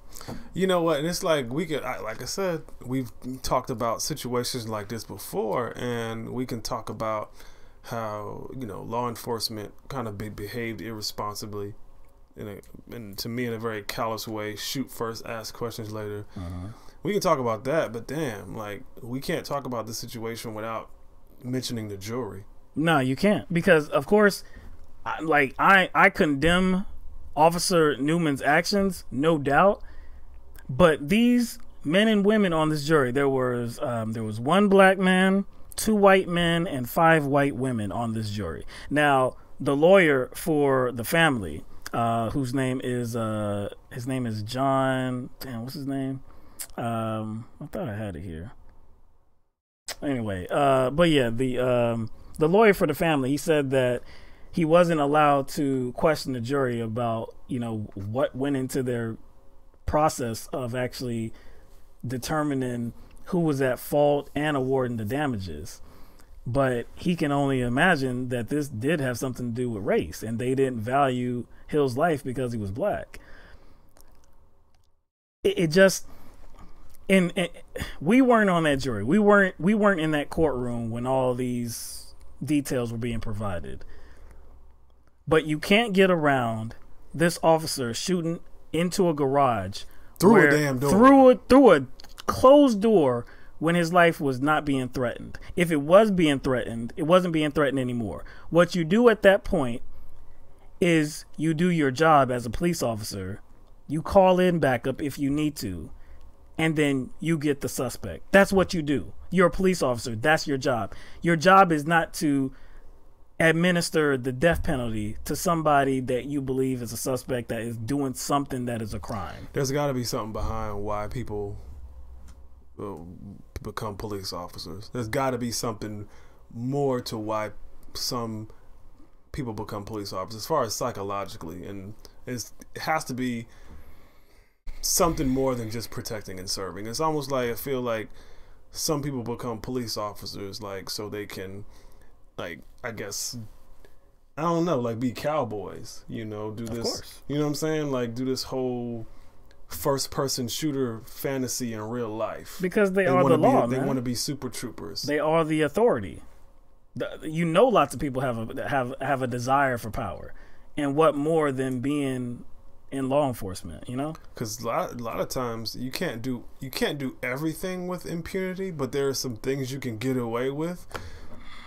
Just like this. Just like that. And when it does happen, not only do your fellow officers have your back, not only does the sheriff have your back, but the jury has your back as well. They listened to this evidence and they said, you know what? No, this is all Hill's fault. He was in his garage. He had a gun. He deserved to die. That was his fault. And he was drunk in his own home. Oh, you got to be crazy. Nah, you can't do that. There's got to be something about him that caused the jury to kind of devalue who he was. Had to be, man. This officer should have been, first of all, he should have lost his job, which he didn't. He should have been brought up on charges, which he wasn't. And the family should have sued, which they did, but they should have gotten a real verdict. They should have gotten real damages, which they didn't. And it's a shame because we're just talking about one case here, and we go through cases like this maybe once a month, and we can't even actually cover all the cases that kind of are similar to this, you know, and that's kind of what bothers me, not just about this case, but about what kind of this case points to on the larger scale. Again, it was something we talk about all the time, and it's something that we talk about in conjunction with the NFL too, because Colin Kaepernick was kneeling for reasons like that we're discussing right now. Right. For cases just like this. Exactly. That's why. And somebody, I don't know, somebody, I think it was Will in the comment section, he said something about a police state. And I was like, yes, it's always been a police state. It's always been a police state. I think that with the inception of, you know, recording devices, it's becoming more clear, but it's always been like that. So when people say the United States is becoming a police state, I think that's false. I think it's always been that way. And the lawyer for the family, who I think his name is John Phillips, he does plan to file an appeal. He's going to file a motion for a new trial in U.S. District Court first, and if that fails, he's going to take it to the U.S. 11th Circuit Court of Appeals. So, I mean, I don't know what the particulars are for, I guess, these courts accepting the case. Seems to me that the jury did not do its job. There's just no rational belief that the jury actually listened to all the evidence and they acted without a bias against Hill. It's just no way to no. Seems like there's law enforcement is kind of, I don't know how to put this. Law enforcement is, I guess, going about their day and profiling people and brutalizing people, killing people. I would call that a national witch hunt. I would call that a witch hunt. Right. An actual witch hunt. And I would call that an actual witch hunt. But yeah. How many people who are actually talking about, let's say, like, for example, the FBI witch hunt, right?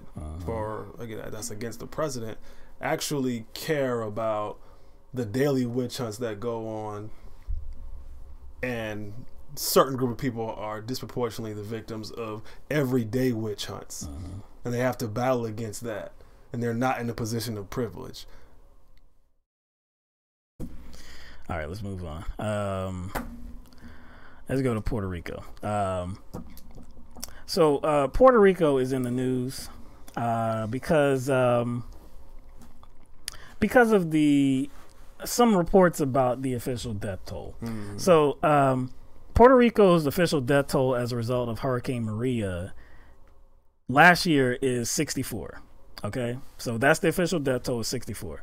So we've heard from multiple sources to expect that number to be extremely low. We you know, everybody expects that number to rise up into the hundreds, or like we just don't know what to expect, how high it will go. Yeah, and I think, like, you know, after, you know, this devastation, I think that was expected because there was no way to kind of get that information at the time because there was so much devastation and so much damage. There was no way, right? No electricity. No electricity. There was really no accurate way to determine how many people had died. But I think even from the get-go, the number was thrown out there was high because it was expected. So, right. All right. So last week, several news outlets reported that the actual death toll could be more than 4,600. All right, so CNN ran a story with this headline. It says Hurricane Maria death toll may be more than 4,600 in Puerto Rico. All right, so the first sentence in the article reads as such: an estimated 4,645 people died in Hurricane Maria and its aftermath in Puerto Rico, according to an academic report published Tuesday in a prestigious medical journal. That was the first line of the article, right? So an estimated 4,645 people died as a result of Hurricane Maria. That was the headline. That was the first line. That was the first line. That was the first line in of the article. story. Right. So, of course, and that was just one story. Multiple news outlets ran with the same type of information. They included that number, 4,645. 4,645 people died. So to say that a lot of people grasped onto the story and was like, oh my goodness, like it's like a over bombshell. Like 70 times what the official count was. Everybody called it a bombshell, and what ensued was, hey, why was the media focused on Roseanne or this other issue when this bombshell information about the deaths in Puerto Rico or the amount of deaths or this new data? Again, we shouldn't just poo-poo on the data, definitely, but we should understand how the data was gathered and understand what these reports actually mean before we just kind of just become incensed about this crazy number. We should be talking about this. Right. So like you said, it's important to talk about how they arrived at that number, okay? Because just like the CNN article said, it's an estimate. I'd be really interested in how they got to that estimate, okay? So the estimate came from researchers at Harvard University and other institutions. They released their findings in the New England Journal of Medicine recently. So the number that is 4,645, that number, is it legitimate? Nobody knows, okay? Nobody knows if it's legitimate or not, all right? So let's talk about how these news outlets got to that number, okay? So the researchers contacted over 3,000 randomly selected households in Puerto Rico. I think it was about 3,300 households in Puerto Rico. They asked these households how many people in their home had died in the months after Hurricane Maria hit. So the number that they got was 38. That was the total number, okay? And so this research was conducted in a period between January 2018 and February 2018. So again, that number that they got was 38. Based on these 3,300 homes, the number of deaths that they got was 38. So based on that number, they were able to calculate a mortality rate. Wait and what they did. So they only visited how many homes? They visited 3,300 homes, and in total, 38 people had died after Hurricane Maria hit. So based on that number, they were able to calculate a mortality rate. Okay. And with that mortality rate, they compared it to the mortality rate in the previous year at the same time. So once they did that, they were able to develop a wide range of numbers, a wide range of deaths, like a number of deaths, okay? So the numbers, the range of deaths that they came to was between 793 and 8,498 deaths. That was the wide range that they came up with, okay? So the number that these news organizations got to, 4,645. They got to that number because that is the median. They calculated the median between 793 and 8,498. The median number is 4,645. So is that number legitimate? Again, Nobody knows because it's an estimate. It's just the median. And even CNN later on in the article, they said still the exact death toll is likely to remain a mystery. So I guess the lower number is an estimate and the higher number is an estimate too. It's all estimation. And the way that Puerto Rico gathered the numbers, the Puerto Rican researchers gathered the numbers. They took a small sample size and then they extrapolated the numbers throughout the entire country. Yes. So they are just assuming that the trend exists within the whole country. Yes. After these first 3,300 houses, the trend is going to continue throughout the country. And they checked that against last year's rates, and that's how they got the number. I'm sorry, there's some serious flaws in that method, and I think that's why the range was the gap was so large. That's exactly why. And the one thing that the researchers did too, they didn't include that number anywhere. That 46, 45, they didn't include that number anywhere. Whenever they were talking about the numbers, they talked about the wide range because they didn't want to be, I guess, seen as like, hey, this is the most likely number. But the media did that for them. The media put it inside everybody's minds that the number of deaths were more than 4,600 when you can't verify that whatsoever. Like you said, the low number of 793 is an estimate. It could be that number. The high number of almost 8,500 deaths, that's an estimate too. It could be that number. Or maybe it's even lower or higher.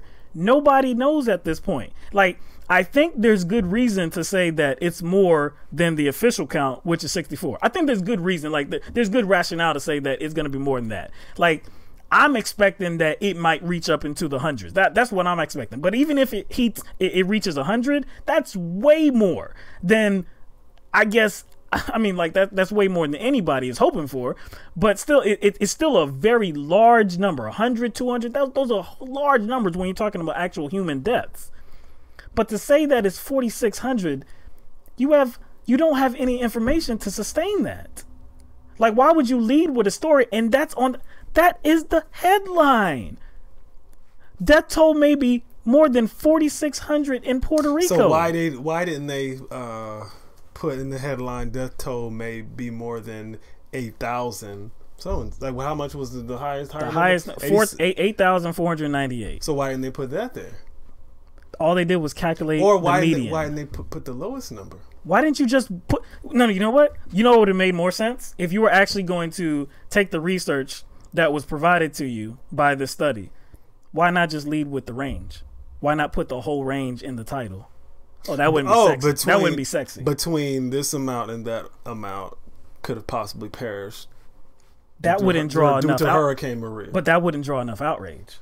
So what you're saying is the media took a study, botched the numbers, and then people freaked out. I mean, that's awful. Again, man, we're not saying that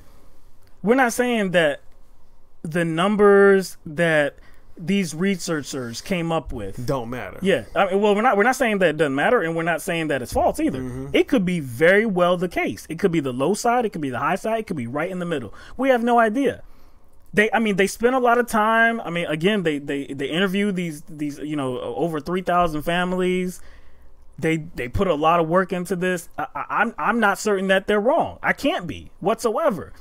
And again, I'm expecting that count, that the official death toll count, is going to rise. It's probably going to rise into over 100.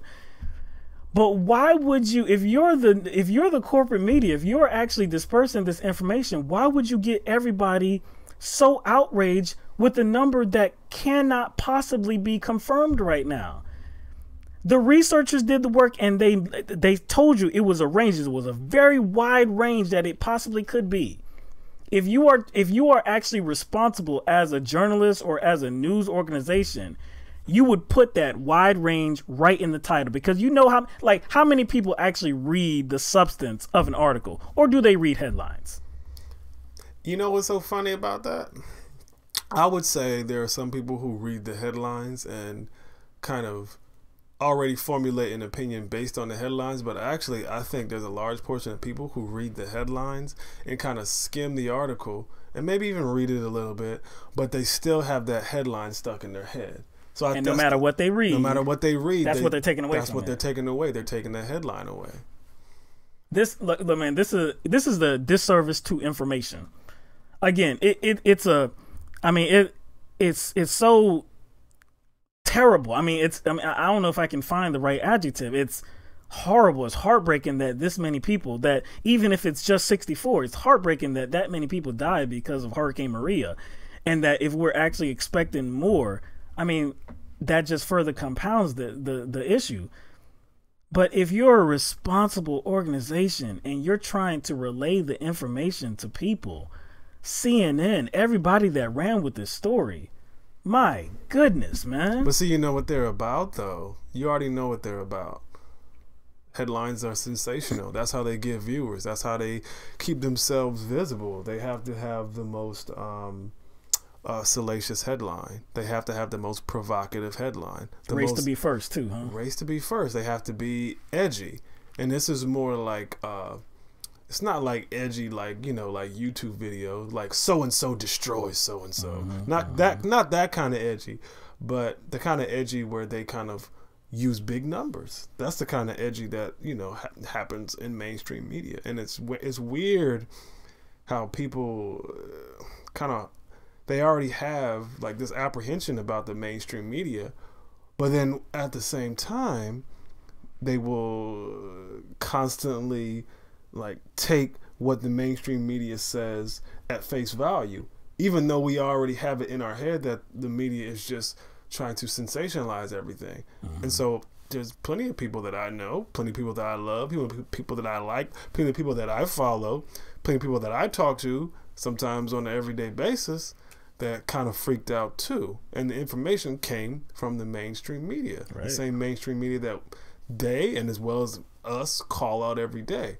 But what happens, this is a good example of how the mainstream media can kind of exploit some sort of sensitivity that we have to an issue. Because I think a lot of people have kind of been following this Puerto Rico thing for a while and have not liked the way Trump has responded to it. You know, the controversy with the contracts he awarded, just how he approached the whole thing. So yeah, people are just sensitive about it and wish that more could be done. So and more coverage was on it. So again, everybody was kind of thirsty for it. And so what the media did was kind of exploit that sensitivity. But I guess people were too emotional to see that that's what we were doing. You know what I'm saying? But they are who we thought they were. Yeah, exactly, man. And there's certain people that write off corporate media in totality, and there's certain people that say, hey, you got to be watchful for what they say, you know, what kind of messages they try to send out there, and we say that, you know, we don't write them off because, again, most of everything that we talk about, most of everything that anybody talks about, especially if you have, you know, a platform like us, or if you're actually talking about the news, you're getting your information from corporate media. You're not a source of information. We are not a source of information. We are getting that information from the corporate media, and we're trying to dissect it. If there's something to dissect, that's what we're here for. But you just have to, again, you have to be mindful about what they're spreading, you know, what kind of narrative they're trying to push. That kind of headline, all that is meant to do is just instill, I guess, just like you said, it's meant to exploit their sensitivities. It's meant to just create instant outrage on this topic. Instant outrage without a consequence. It's crazy, man. All right. We got two more. All right. So this won't be too long. All right.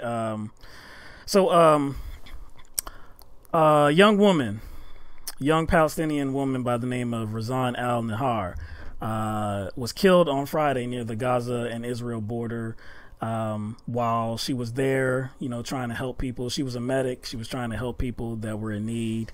Many people were there protesting, and she was shot. She was shot by the Israel Defense Forces.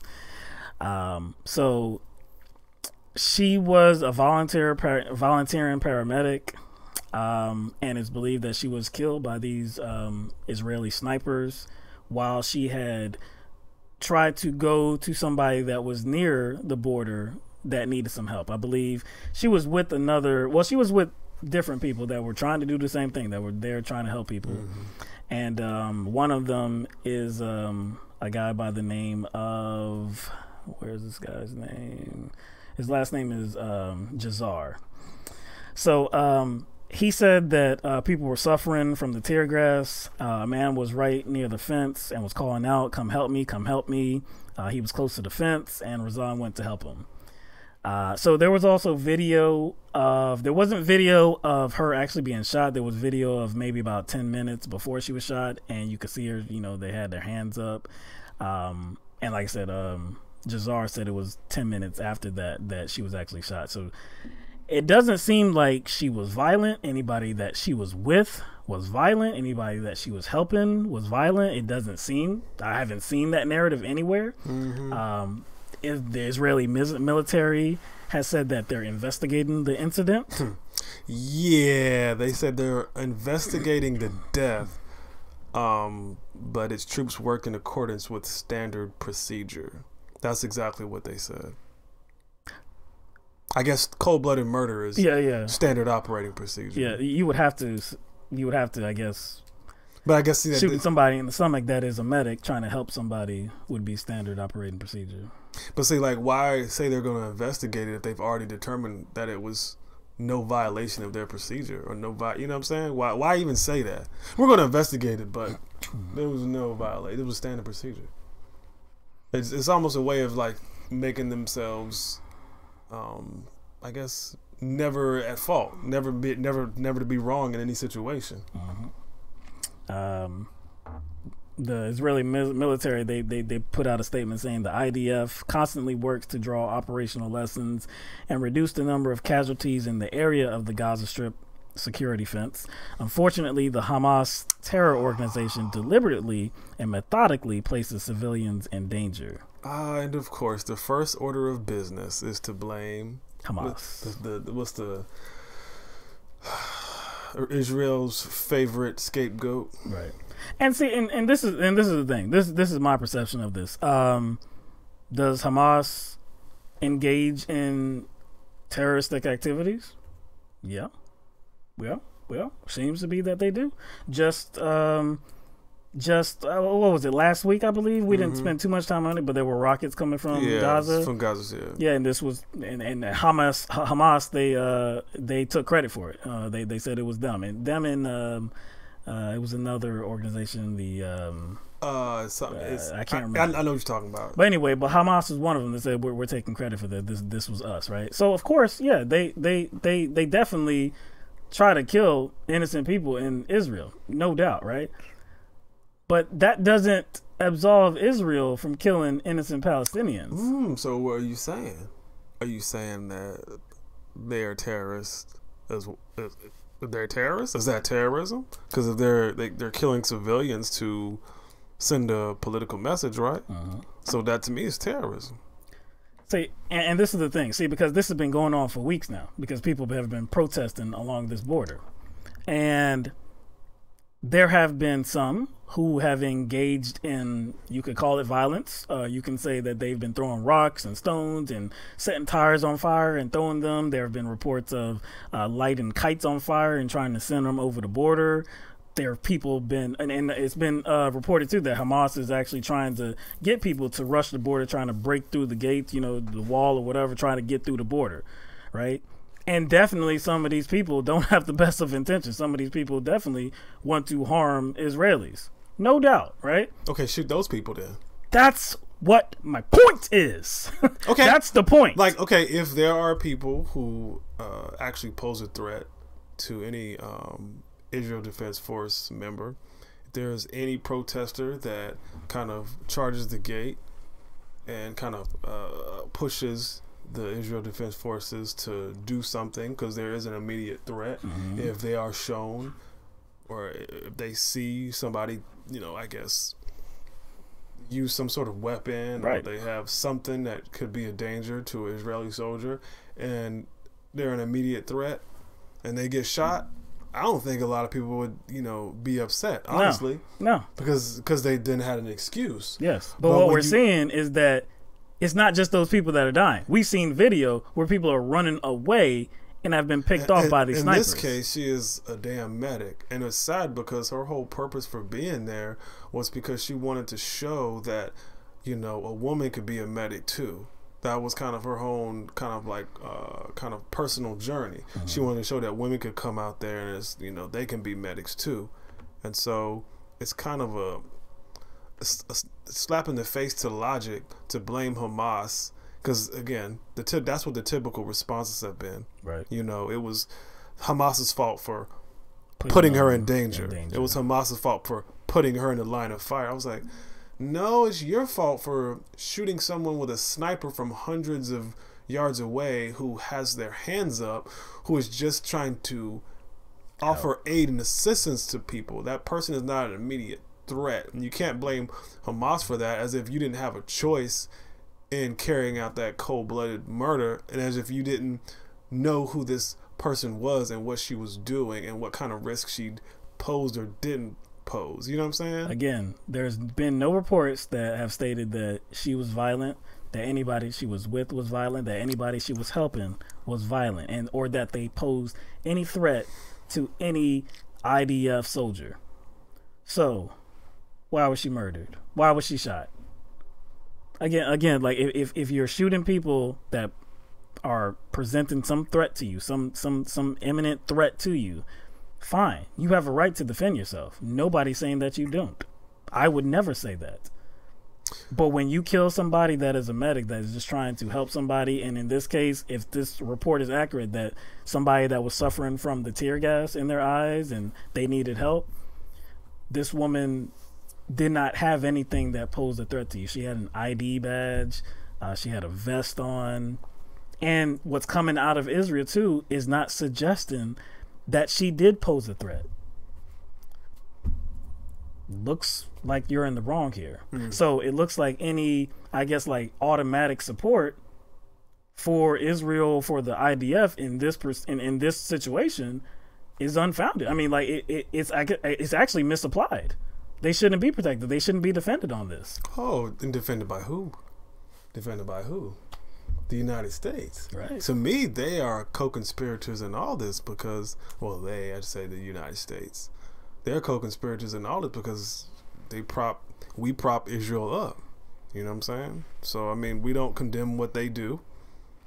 When we have a U.S. ambassador to the United Nations walk out of a Security Council meeting because some members were calling for an investigation to the 50 Palestinians that died. Mm-hmm. When you have stuff like that happen, that sends a message to Israel that kind of, to me, emboldens them to not just like continue their cold-blooded tactics, but to escalate those tactics. But to me, killing a medic with their hands up, trying to help people, strikes me as unnecessary. It's an unnecessary tactic. It's very unnecessary. It's murder. Yeah. All right. We got one more. This one makes me chuckle. Rod Blagojevich. You remember him, the former governor of Illinois. The former governor of Illinois that was sentenced to 14 years in prison in 2011 for attempting to sell a Senate seat. And that Senate seat had belonged to who became the president, Barack Obama, because he was a senator hailing from Illinois. And so that seat was vacant. And to, I guess, fill that seat, Rod Blagojevich, he tried to, I guess, profit in some way from, giving somebody this seat. And so that's like the epitome of pay to play. Yes. That's like pay to play, like at its like most like obvious level. Like it's like you look in the dictionary, yeah. Pay to play, you got to see his picture. Yeah. Exactly what he did, right? It's like he's not like I'm sorry. That's like, to me, that was when it first broke. I was like, that's gotta be unprecedented. Yeah, man. and they had him dead to rights too. I believe they had some phone conversations. He was trying to profit off of giving somebody the Senate seat. So again, they had him dead to rights, and I believe the case started. I think it started in 2009, and he was convicted of one charge in 2010. And the other charges were he was either acquitted or they couldn't come to agreement on or whatever. But then they retried him, and he was convicted of I think 17 of the 20 charges in 2011. So again, he's been in jail for 7 years or so. So recently, his wife Patty spoke to Jeanine Pirro on Fox News, and this just happened this past weekend. So this is a clip from that interview. The guy was just kind of practicing politics, that he never really got any money or in exchange or gifts or, we hear about this stuff all the time in Washington. But he seemed to be on the bad side, like Dinesh D'Souza, of the Obama administration. Is that accurate? Right. Yeah, the same people that, went after Mr. D'Souza are the same people that went after my husband, the same people that are going after the president now.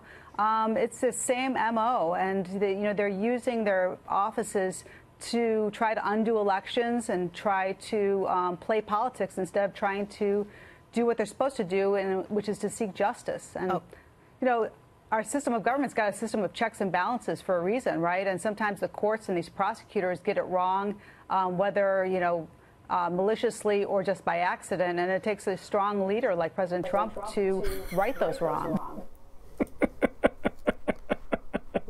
Wait a second. Pirro said, "This is what happens in Washington all the time." So people are trying to sell Senate seats. That's typical. That's typical Washington activity. I'm definitely not defending like the kind of politics that we have right now, but is that something that typically goes on? Are people trying to sell Senate seats like that? Like, she's making it sound like, oh, this is normal business activity. as usual. But isn't Pirro always talking about draining the swamp? So how can you in one instant talking about, oh, Trump is going to drain the swamp, going to change things that are done, and then somehow absolve Blagojevich because, oh, he did something that everybody does. Which everybody doesn't. But then she was like, this was just politics. He was just playing politics because he didn't actually do anything. Oh. Yo, he didn't get a chance to do anything. They caught him. So wait a second. So what this she used to be a judge. She was a judge. She was a judge. So if she was still serving as a judge, presiding over cases, right? Yeah. And like I guess I got arrested and charged for attempted robbery, right? Mm-hmm. And I was trying to make my appeal to her. Mm-hmm. I said, "Hey, Judge, I tried to rob the convenience store, but I didn't get anything. So since I didn't get anything, did I really commit a crime? Even though I was charged with attempted robbery, it's just attempted. So technically, I didn't do anything." Yo, her rationale is ridiculous, and this whole I guess performance. All it is for Donald Trump, President Donald Trump. She is trying to appeal to Donald Trump so that he can get her husband out of jail. She wants her man back home. So she's going to say things like, it takes a strong leader like Donald Trump to, I guess, rectify some of these problems in government. It takes a strong leader. Okay, hold on. She said that it was the same people that went after Dinesh D'Souza went after her husband, Blagojevich. Okay, so now she's inserting Dinesh D'Souza into this. So if she's going to do that, she's suggesting that her husband is the target of a political vendetta, because that's what Dinesh D'Souza claims. So bringing up Dinesh D'Souza in this situation, she's likening her husband's situation to his, as if he was politically targeted. But Dinesh D'Souza has been kind of an active troll. Yeah, he has. A known active troll against anything that he considers not right wing, even if it's a centrist like Obama. But is Blagojevich's case anything like that? Was Blagojevich actively against Obama in any kind of way? Like, that Obama would target him? Think about this, okay? Again, Rod Blagojevich, he was the governor of Illinois. He was the Democratic governor of Illinois. No. You need to repeat that. I think you need to repeat that, Will. Rod Blagojevich was the Democratic governor of Illinois. Okay, he was a Democratic. So think about what kind of, think about the mental gymnastics you would have to do to make this sound like it's actually reasonable. You would have to believe that upon entering office, Democratic President Barack Obama targeted Democratic Governor Rod Blagojevich and wanted to oust a Democratic governor. Why would President Obama want to get rid? It was the same people. It was all the same people. But even if you're just comparing Blagojevich's situation to Donald Trump, or comparing Blagojevich's situation to Dinesh D'Souza, the things don't line up, because Dinesh D'Souza, he was gone after by the state of New York. Yeah. Not Obama. Yeah, it wasn't Obama. Yeah. So, but it's either the same. So wait, the same people somehow had jurisdiction in Illinois.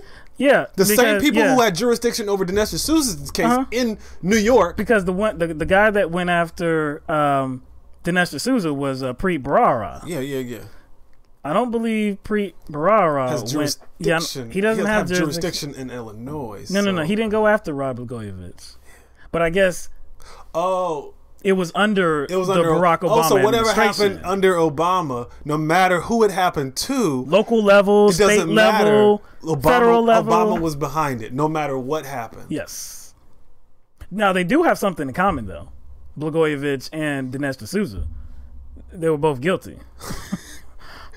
But you know what's kind of funny? That Blagojevich's wife mentions, I guess the Democrats and undoing fair elections. I was like, wait a second. How do you mention these people over here trying to undo fair elections when your husband tried to sell a Senate seat?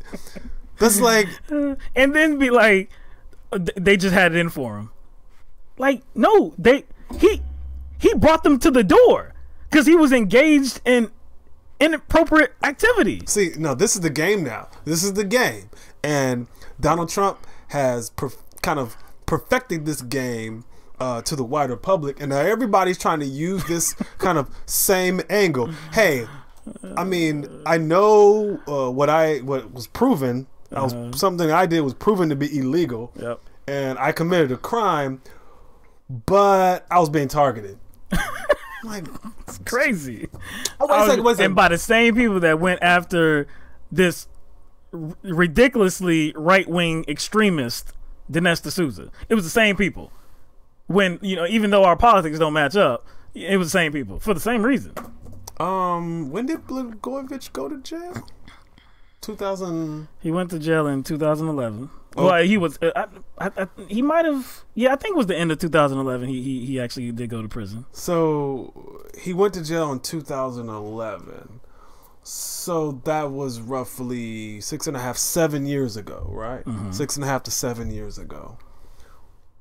Where was this? Oh, my husband was targeted by Obama narrative the last 6.5, 7 years. Where was that? Where was that? If that truly was the case, can you find that for me, dog? They dug deep in the pocket. They pulled it out. Your bottomless pocket. They pulled it. It's fresh. Oh no. That is complete. That's they just. I don't remember hearing about this. Oh no, I didn't hear anything about this. This is completely fresh, new out the box. We need a strong leader like Donald Trump to rectify these abuses. And I'm like, wait a second. Again, were they abuses the last 6.5 to 7 years? I mean, I'm sure she didn't want her husband to go to prison, but again, I don't remember hearing that it was the Obama administration that was specifically targeting Rod Blagojevich and for political reasons. Somebody too. in their own party. Like, that was never a narrative. But check this out, right? Let's say Rod Blagojevich actually didn't do anything wrong. You're telling me that a Democratic president tried to oust a Democratic governor for a political reason when he didn't do anything wrong. He tried to get rid of a Democrat in office. What? Yo, this is some serious reaching going on, man. This is some serious reaching going on. There's some things that you can definitely say about President or the former President Barack Obama. But I don't think one of them is that he was trying to sabotage another Democrat, especially an incumbent Democrat. I don't care. I don't even care. Like, we know the game. We know the political game. It doesn't matter if you are, man, how many disparaging words do I have for some of these Democratic politicians, man? Too many to count. Right? They're endless, man. And the Democratic Party, even if they are conservative Democrats, they still back them. Right? They still back them, even if they are not lock in step with, I guess, the Democratic vision. They still back them. So you're telling me that somebody that it didn't appear to be a conservative Democrat, he was right down the line, right? He was a Democrat, an establishment Democrat. You're telling me this guy was ousted because of politics by a Democratic? Come on, man. Come on. All this is like I said, she's just trying to get her husband out of prison, and the only one that can do that, I guess at this point, is President Donald Trump, who is from the Republican Party. It's crazy, man. But hey, man, she made a good case though. She groveled at the feet of President Trump on air. That's what I saw. All she had to do was, I guess, bloat his ego. Yep. Blow his ego. Strong leader. And fit in a jab at Obama, even if it doesn't make sense. Topping on the cake, man. Topping on the cake. That's sweet. All right, man. That is all we have, man. We got through every single story that we wanted to address tonight. So what we're going to do is we're going to open this thing up for calls. And so the number is 669-900-6833. We definitely hope that we get some callers tonight. And specifically, you know what? On one of the stories, I definitely am interested in hearing a woman's perspective, especially on Germaine Greer. Germaine Greer. I would love to hear, what you thought of that story, what you thought of the comments she had about rape, and maybe what goes along with her thinking. Like, what do you think was behind it? Was it about pain that she hasn't addressed, that she hasn't, come to grips with? Was it a little bit of resentment because her case did not get as much attention as certain cases that are kind of being highlighted now? Because that case is just, this story is just so interesting to me that like I said, somebody that is a notable feminist that fought for other women for years is somehow minimizing and trivializing rape and saying that the punishment should be lessened. It's absolutely crazy, man. Yeah, we're gonna set this environment up so that people can call in and share their thoughts about whatever issue. Again, I know there are some primaries going on, and some of them should be over by now. Well, at least the voting should be over. We don't know if any results have been, been reported on or anything like that. We haven't checked it, of course.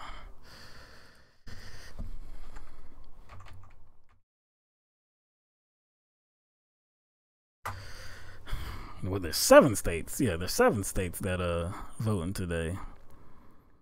California, Alabama, I believe, North Carolina. I can't remember the other 4 right now.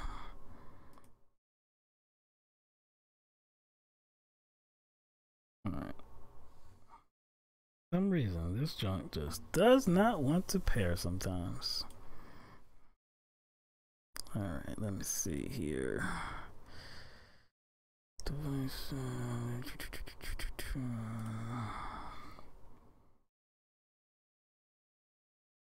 yeah, default speaker is charged. Yeah, but the other one is not pairing. Yeah, no. Alright, we're just trying to get some technical difficulties settled. Let's just turn this off and then turn it back on.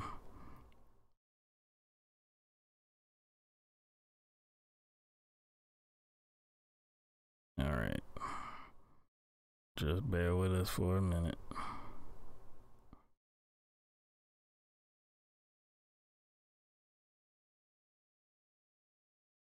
Which one is which? Alright, that's the left, so that should be pairing. But this is not even pairing. Oh boy.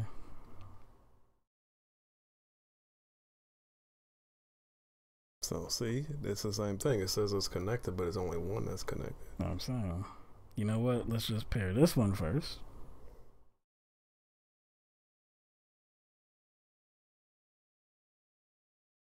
You know what's interesting is that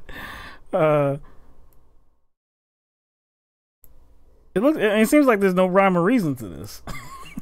Sometimes it works, And sometimes it doesn't. You think you got it, you think you got the process down, and you do the same thing, and it doesn't work the next time. We already got somebody waiting. So if you are in the participants area or in the waiting room, could you bear with us? Yeah, we're trying At the to moment, settle. we're trying to set up our earpieces. So area code 704, we do see you in there, and we're gonna try to get to you as soon as possible. But That didn't work. now, for some reason, all of a sudden, the earpieces will not pair. All right, so let's just do this one, and then this one should connect easily. But in the meantime, while we're waiting on this technology to fix itself, I want to give a shout out to, I don't see it. Oh, true. Well, I think I was only one. I think it was Gear Randon. Gear Randon. Is it just one? Yeah, Gear Randon contributed to our super chat. We really appreciate that, Gear Randon. All right, this is connected. Always Johnny on the spot with them donations. All right, see, now it's connected.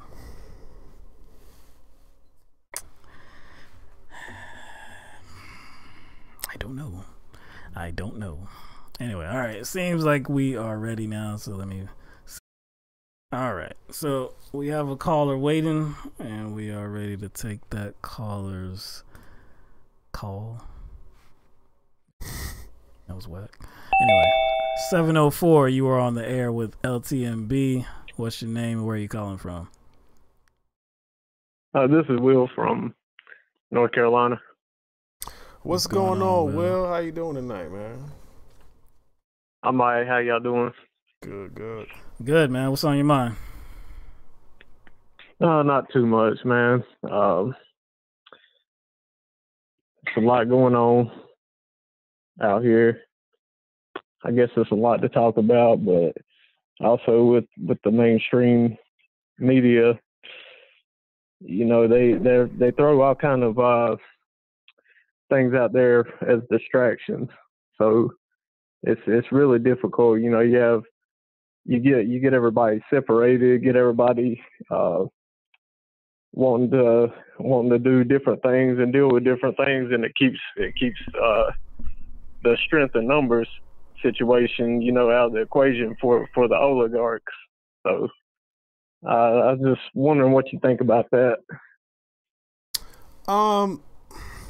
Well, I think the problem is that maybe there's a lot of members of that population that are divided, that that you like to talk about, that we like to talk about. Maybe there are some members of our citizenry that want to be oligarchs themselves, and maybe that's a part of the problem. So you have a lot of people who buy into the system, who worship wealth, who think they have, you know, a place in this kind of system where the gap between rich and poor is so big. They think they have a place. They think there's a place for them in that. And I think that pipe dream is actually what keeps people divided, because there's plenty of people, probably the majority of people in this country who still believe this is the best system and it works. So, you know, this kind of goes back to, maybe, I don't think you were, I'm not sure if you were watching our last live show, but the live show before the last one, where you called in and you talked about how everything boils down to the economy, and kind of your question kind of speaks to that. Like, you know, the media keeps people in balance because we are divided, but the point, you know, that me and Will trying to make is, what points are we? At what points do those divisions occur? And I think the main point, one of the main points where that division occurs is we have too many people who still believe that the United States has the best economic system, and our system is, you know, it's going to benefit them in the long run. So until enough people actually don't believe that, then I don't think there's not going to be a lot of progress made in the way of, you know, economic equality, which then kind of filters out to all those other areas in life. You know what I'm saying? What you think, Will? Yeah, man, you did an incredible job just now explaining that. I completely agree. I don't think there's any question about it, man. You're exactly right. That's why I kind of like to bring up how economics is the root of most most of the issues we see, most of the social problems that we have. If you follow the rabbit all the way down the hole, that's what you normally come to. But you're absolutely right. A lot of people, like you said, feel they have a place at the top of this hierarchy, and you know, it's unfortunate, but you know, it's a tough situation to deal with. Definitely. Do you have another caller waiting? No, not right now. Only one in here. I didn't want to hold anybody up, but yeah, man. I mean, you just did such a good job of explaining that. I completely agree. I don't know, what do you think might be the best way to kind of try to get folks on the same page and everyone to kind of realize that we're on the same team? Well, in order to get people to I know in order to get, you know, people, I guess, to the position that we're all on the same team, is to get people out of this hierarchical thinking. Not just hierarchical thinking in the economic sense, hierarchical thinking in any sense.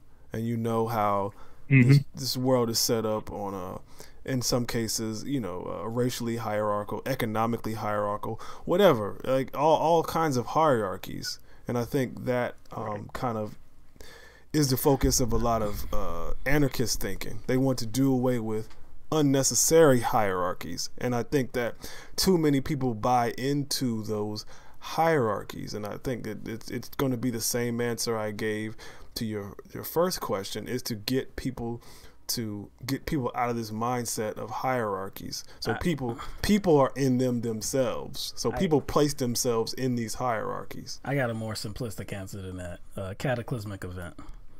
That's my answer. Because the reason is that because when you're talking about the economy, when you're talking about saying that, like, this is what we have to do, we have to work together. You know, this is the problem. We all have to identify the problem.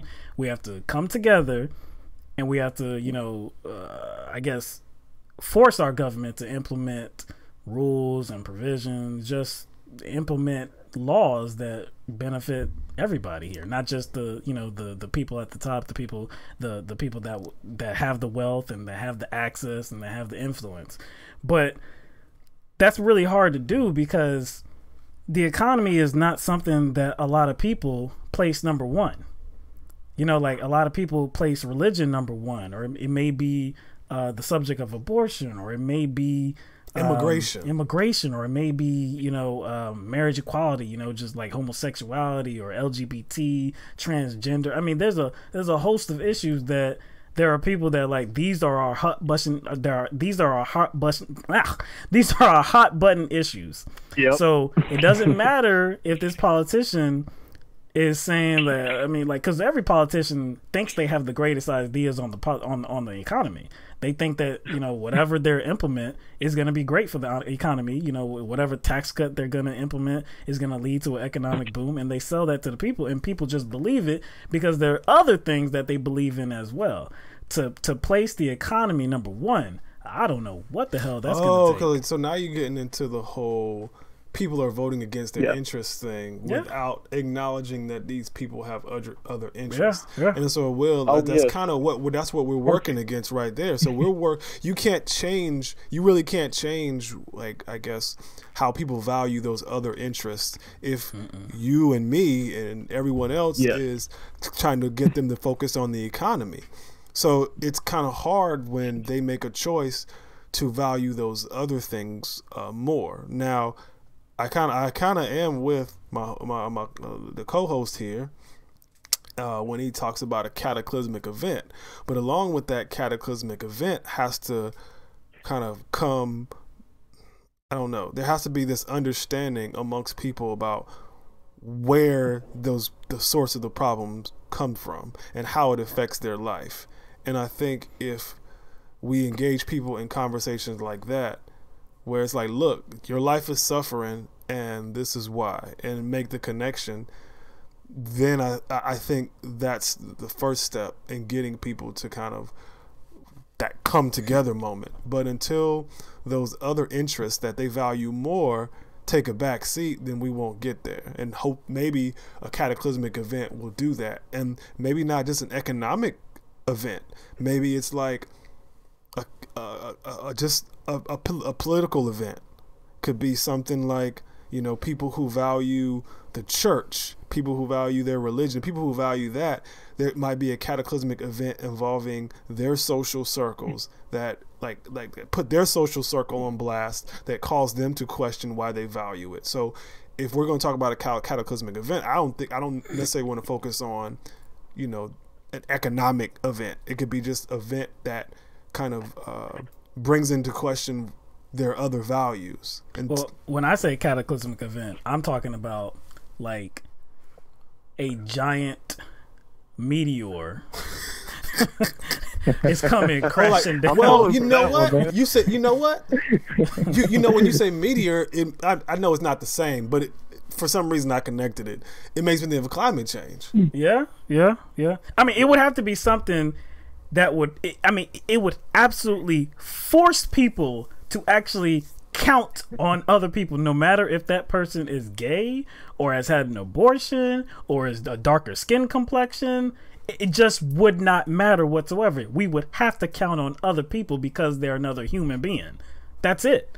And I don't see how, like, it would have to be devastating, because if it's just like one thing, like if it's an economic kind of, like a cataclysmic event, maybe that wouldn't address anything. Maybe that would still allow people to have those mental, escapes, to be like, well, I'm still supporting this, I'm still supporting that, I'm still not with you on that, It would have to be something where there's just no ifs, ands, or buts about it. I have to rely on you as another human being. I'm in the comment section. I resent that Mr. Dead in my pocket. Mr. Dead in my pocket says that I'd like LTMB to get much bigger than it is, but these cozy little chats are interesting too. When Mike and Will get big, they won't remember us little people. But I hope they soar away. Come on, Mr. Dead. Soar anyway. Soar anyway. Yeah. Come on, Mr. Dead. Give us more credit than that, man. Yeah. You can, come on, Mr. Dead. Y'all can, any one of y'all, anybody in the chat, anybody that is watching the show, we're on Facebook too. We people. We're not LTMB like solely. My Michael and this is Will. You can go friend us on Facebook. We'll talk to you or whatever if we get a chance. So we don't. A lot of people we talk to on Facebook we actually met through this platform, through this forum. So you know what I'm saying? Like, we accept friend requests from legit people, not no bot accounts, and we try to, engage people on a more personal level. So So whoever Mr. Dead you are, I'm not sure. I don't think you can't go by that on Facebook because Facebook forces you to use your government name. You know what I'm saying? Friend us on Facebook, man. But we ain't gonna forget you. We promise. But you got anything else for us, Will? Any other questions, man? Well, like the late great Martin Luther King Jr. said, I believe I'm kind of trying to quote him here, but I believe he said that the truth and unconditional love will always prevail in the end. And I think we need to have a more honest and a more educated and a more compassionate society. And education is the key to that. And economics is what it boils down to for most issues, virtually all issues. If we all have economic equality, that would provide everyone with equal accessibility to everything, including and most importantly, education.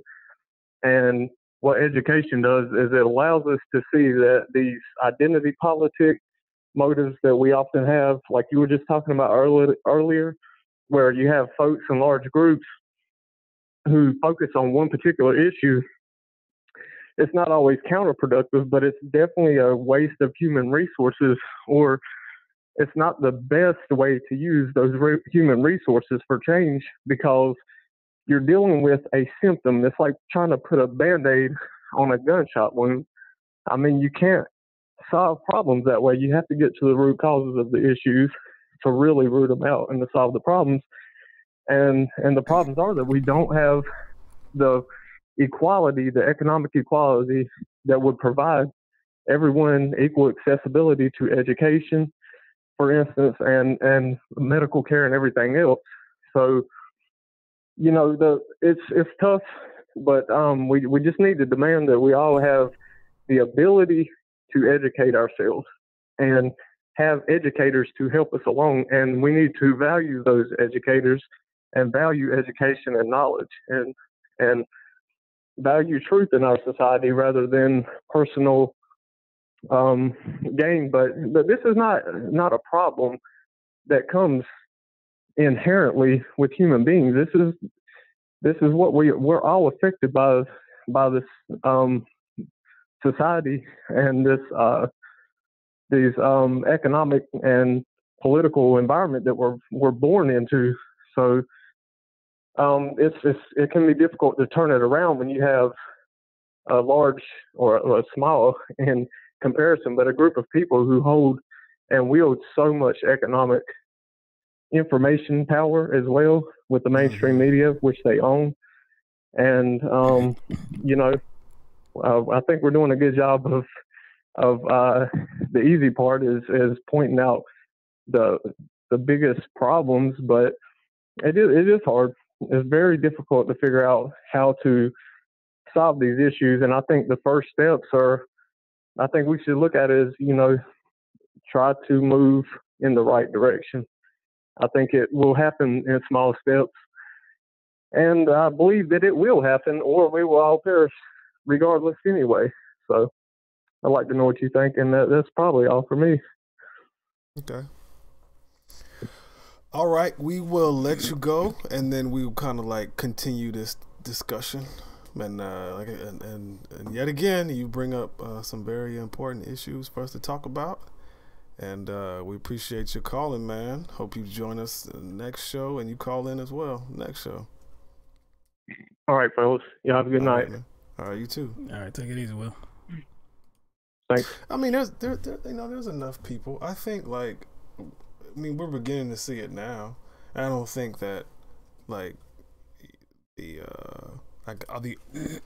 the almost election of Bernie Sanders, showed that to us. Kind of just put it in our face. There's always been people around that have understood and seen the bigger picture. It's just, unfortunately, that group is in the minority.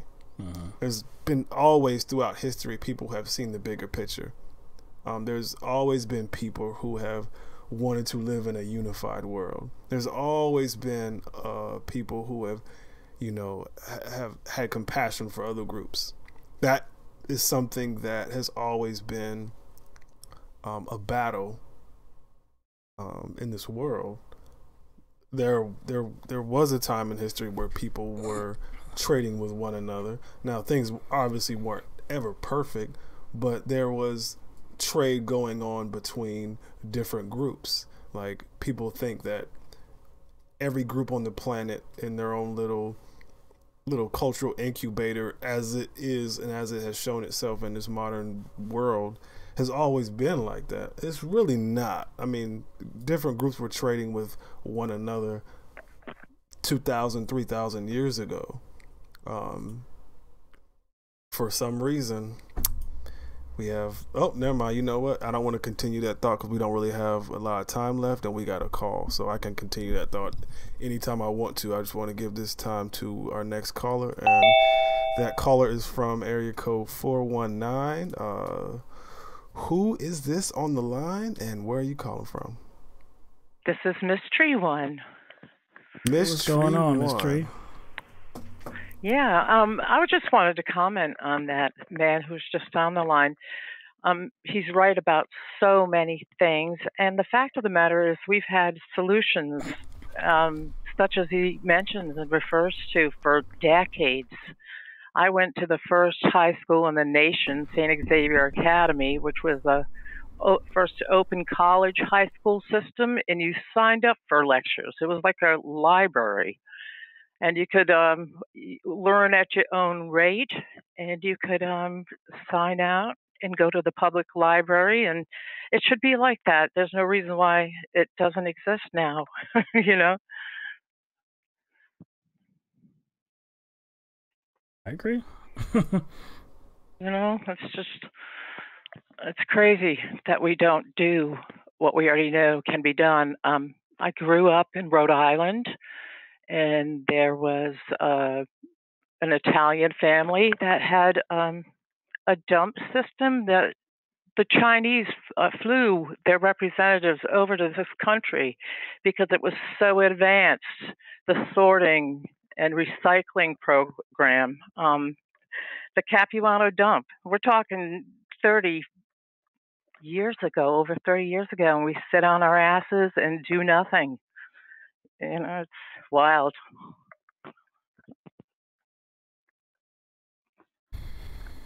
Well, I mean, we're just told no one accountable. Maybe it's just illusion that people are looking for martial law. People are looking for total control. People are looking for some authoritarian figure to come take over, and that's when everybody will wake up. Honestly, I don't think the system that we live in was designed to be completely taken over in order to further itself. I think that the more people think there's nothing wrong, the more distractions we have, the more freedom, or the can-do type freedom, that kind of attitude that gets,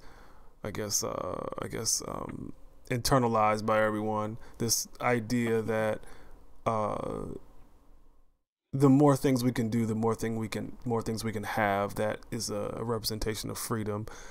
The security, we're so helpless that we rely on these things for our sanity, Exactly. So we're busy living.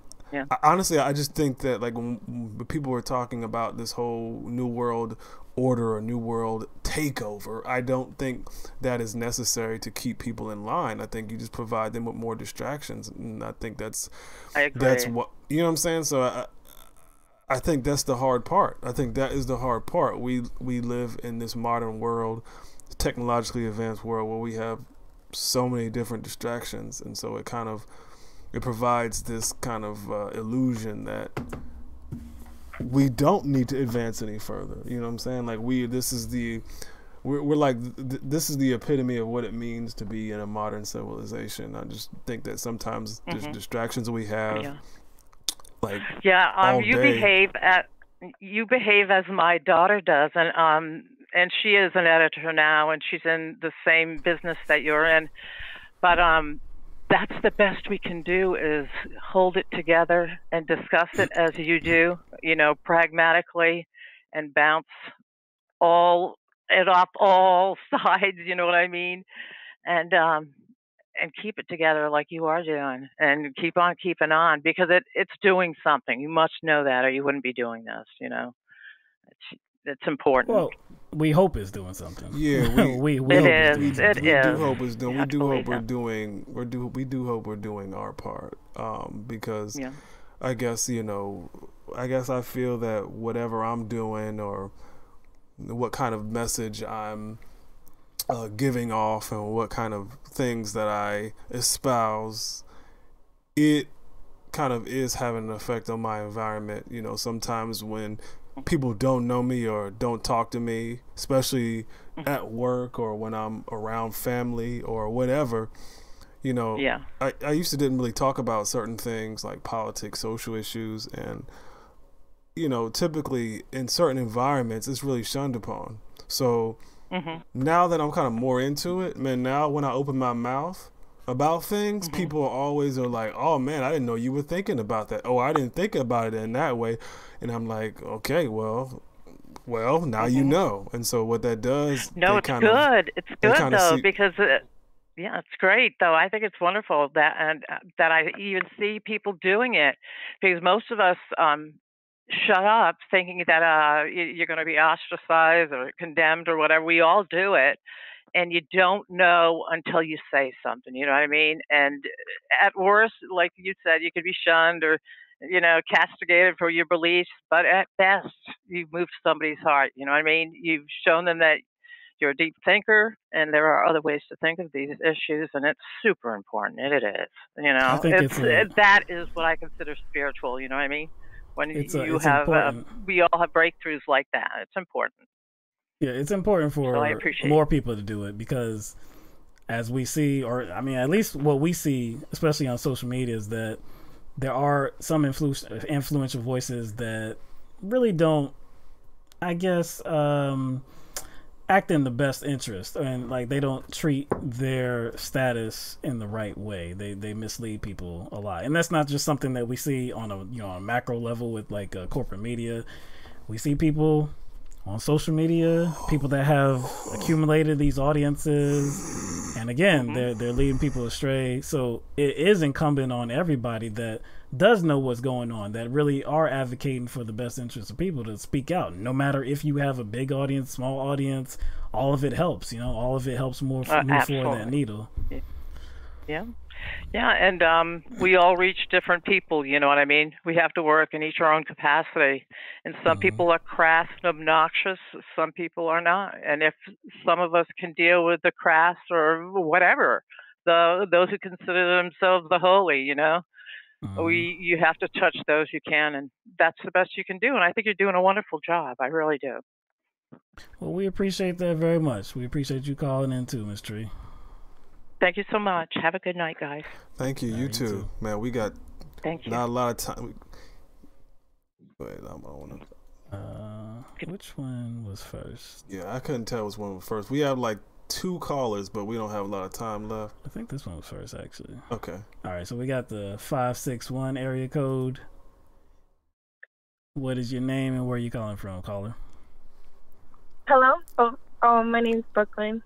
Hey, what's going on, Florida? Brooklyn, what's going on with you? Florida in the house. Florida. Well, that I was supposed to call about a week ago, but I kind of chickened out. That is right. We saw you on Facebook saying you were going to call we was like, where's she at, man? Where's she at? Yeah, you guys called me out, and I was like, oh, boy. Got him. All right, what you got for us tonight? Well, I just wanted I say I appreciate you guys. TYT? They try to do no, it was within the organization. It was a few of the Latino members. They were trying to say that she wasn't too strong on immigration, and that the former leader of our revolution was she had a tweet that was like, you guys haven't heard about this? Yes. Teslin? Yeah, Teslin. We did see that. I don't know what this person's was position was in our revolution, but she was on the Nina. She was like under Nina Turner. Like she was like a prominent member of her staff or something like that. Yeah, I did see that. She was saying some very problematic things about how I Yeah. guess black people should engage immigration, and how black people shouldn't support immigration efforts until black people's freedom is secure. She also said about immigrants. She was talking about undocumented immigrants getting free stuff. So like they were getting free stuff that regular people like here citizens don't get. Right wing talking points. I think she also said something like about could black people be doing something illegal for 20 years and get away with it? Right. Is a reference to people who have been here undocumented. Yeah, so I really didn't hear any of this you guys are talking about. I just saw the tweet that she had. She actually, are you familiar with Tim Black's? He has like a little show, whatever. Yeah. He's I used to watch him all the time, actually.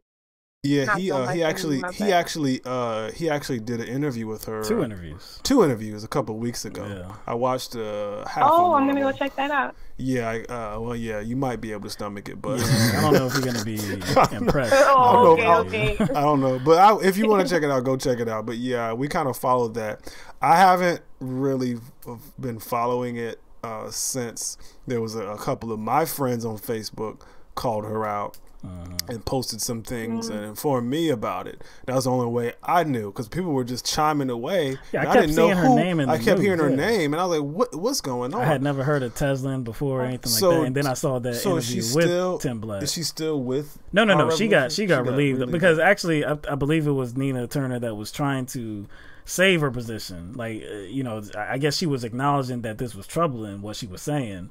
But she was still with our revolution, and then I believe it was the next day that she was ousted. So she's not with them anymore, and I guess she feels like some kind of injustice was done to her or something like that. So what are you saying that kind of, I guess, Latinx people are kind of receiving this kind of information about how this went down? Like, what's the word from the ground about how they're receiving how this went down?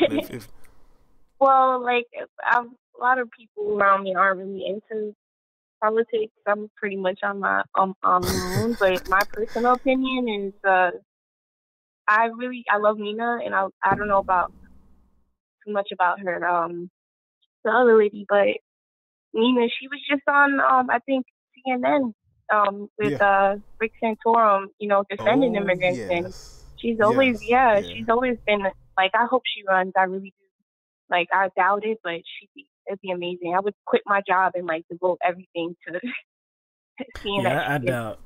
I doubt she would actually run for president. I think it's maybe at some point she would. I just don't see it in 2020. I don't see it yet.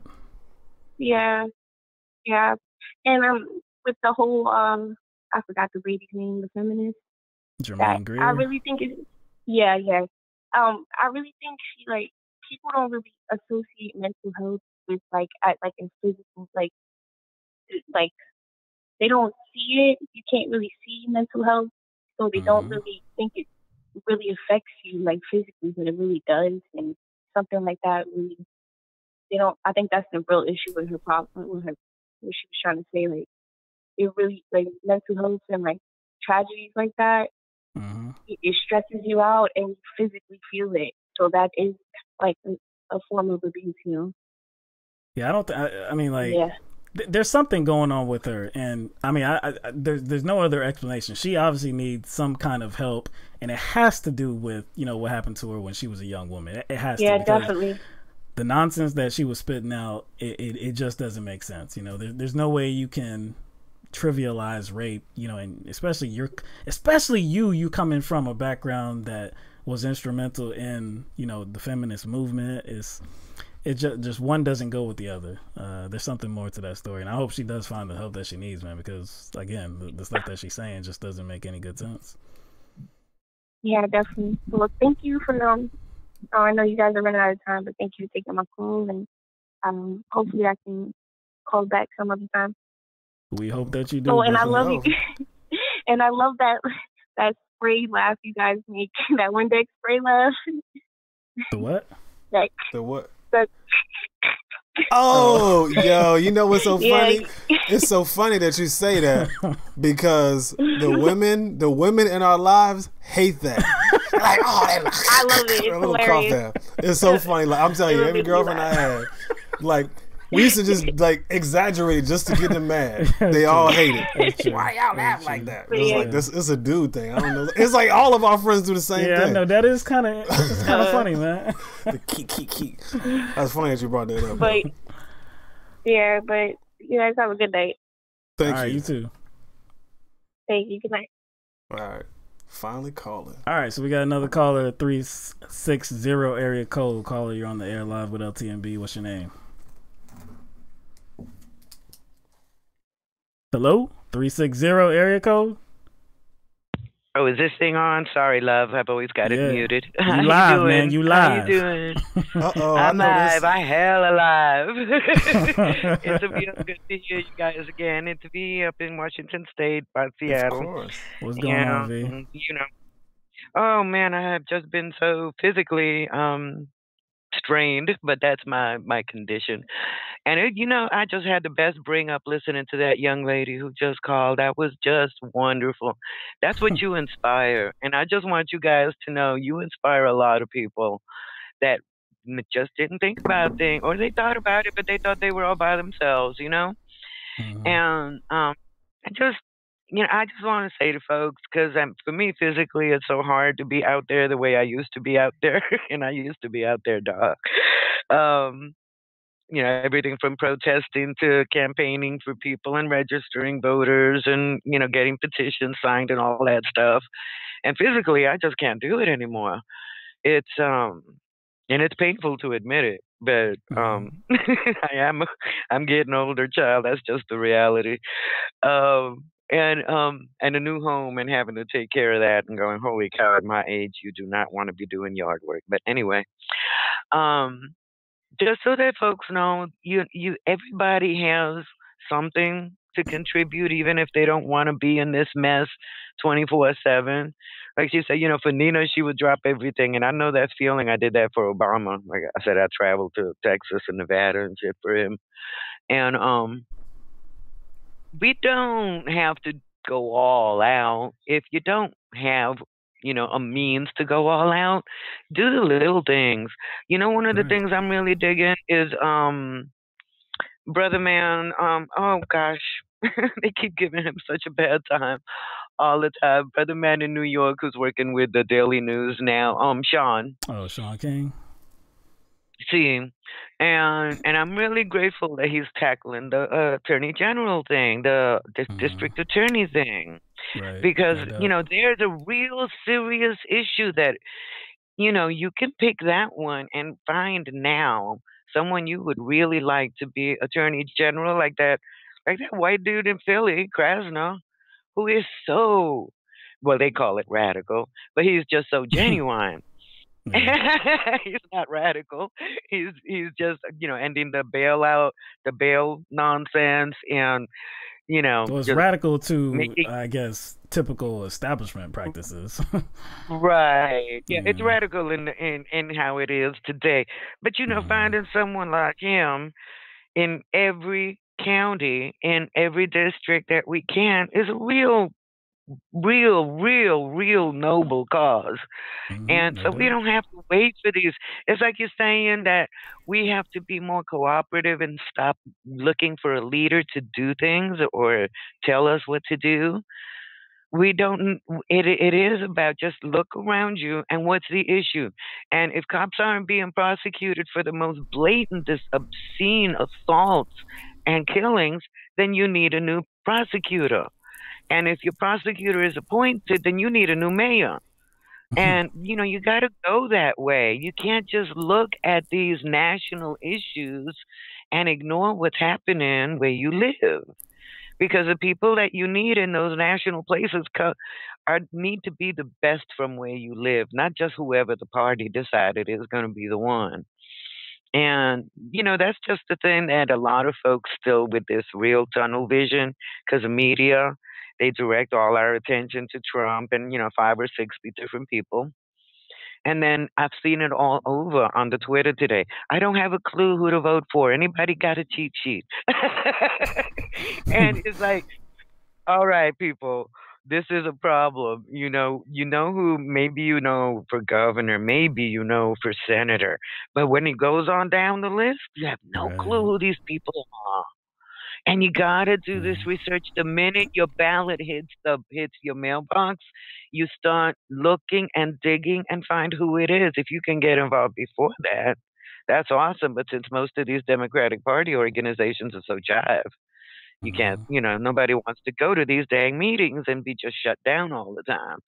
So I admire people to do that it's just easier to do that on a national level because you can turn on CNN or even the 6 o'clock news, 7 o'clock news, whatever, national news.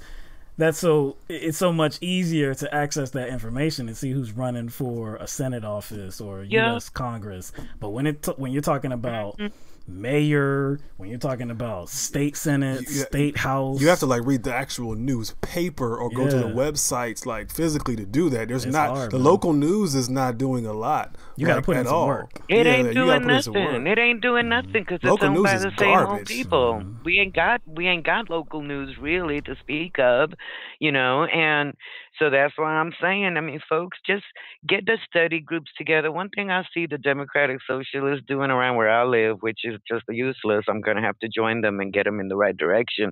They want people reading Marx and stuff. And I'm like, baby, we don't need to read Marx. We need to know who's our DA and how did our DA get there. And if he's appointed, replace the mayor. And if he's elected, replace him in the next election and have a real candidate. We need to know who's your supervisor in your city, because what happens with the homeless in your city is decided by your city council, not by the president. When it comes down to your property taxes for your schools, that's your city council. That's not the president.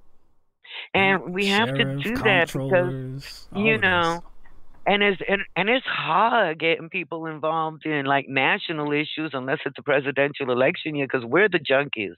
We know what's up.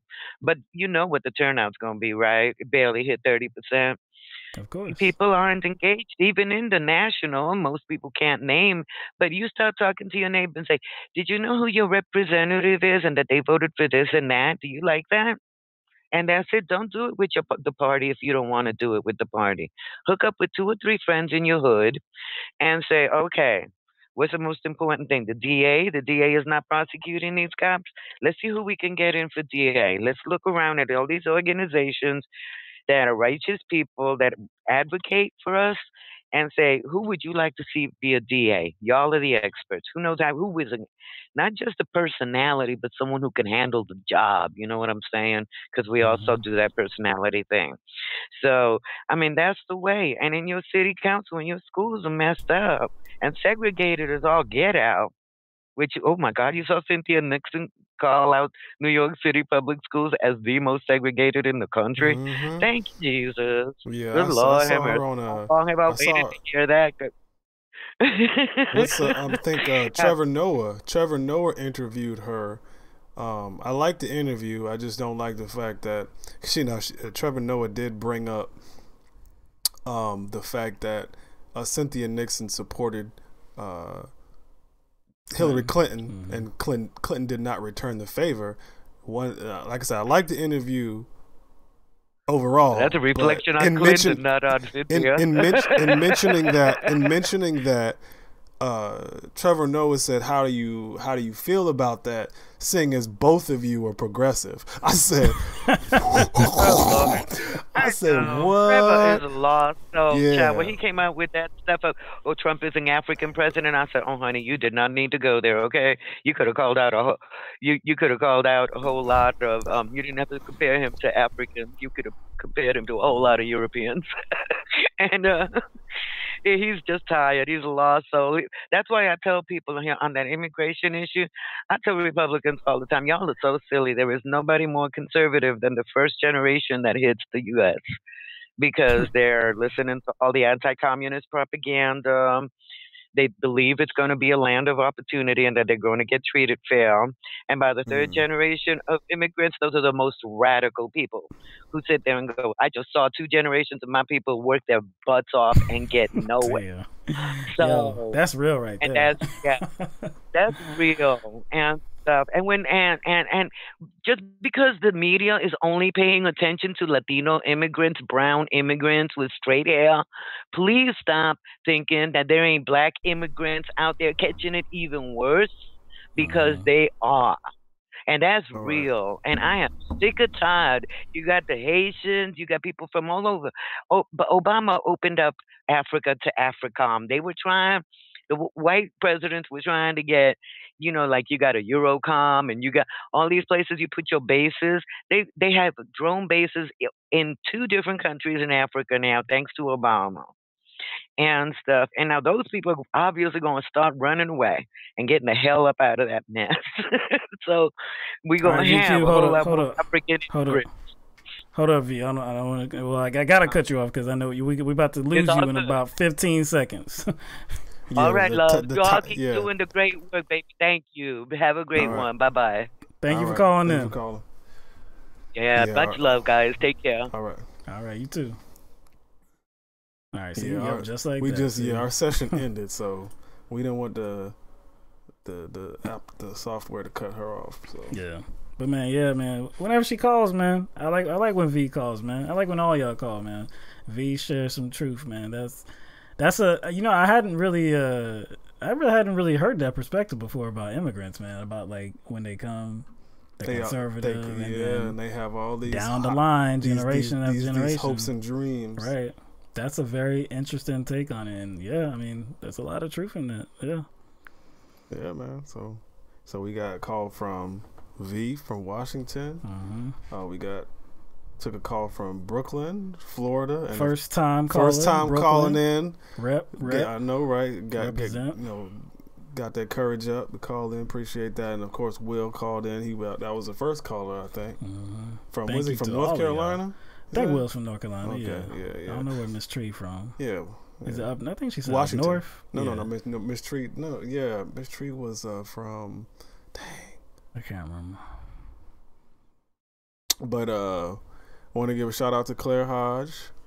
She is the second person to contribute to our super chat tonight. I want to say Claire Hodge, and we appreciate that, Claire. I want to say Claire Hodge is one of our patrons on Patreon as well, but I'm not sure. Her name sounds familiar. I know I've seen it, but maybe one of our patrons as well. You want to mention a possible time shift? Nah, not yet. Okay. Yeah. Well, you might have to go through some changes with the show. We don't know. Not officially. We don't know officially. Yeah, we don't know officially what it's going to change to. It might be some different days, might be a different time, maybe an hour later, whatever like that. We don't know it exactly yet, but we'll definitely let y'all know that. Before we we're not gonna just spring it on you. Aaron Burnett threw his name in the ring as well, wanted to contribute to the show. At the end of the game, shot clock cheese. God, Aaron, you just coming in, just saving the day. Buzzer beater on the donation. Appreciate that. Best place to find a valued opinion, in my honest opinion. That's what's up, man. Appreciate that. Claire, okay, yeah, so Claire's not one of our patrons on Patreon. It's no problem whatsoever. I just appreciate that. We both appreciate that you tuned into the program and I thought you contributed to the show tonight. Like I said, we can't be more grateful than that. I thought that said something else, but I ain't gonna say. I didn't think that said super heat. I thought that said something else.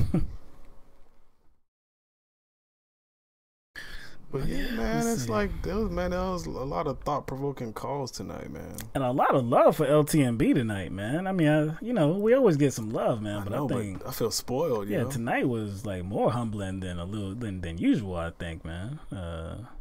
Like I said, we're trying to expand our reach, man. Of course, we're running into obstacles. Of course, platforms want to make it harder, but we're just trying to do what we do, and hopefully.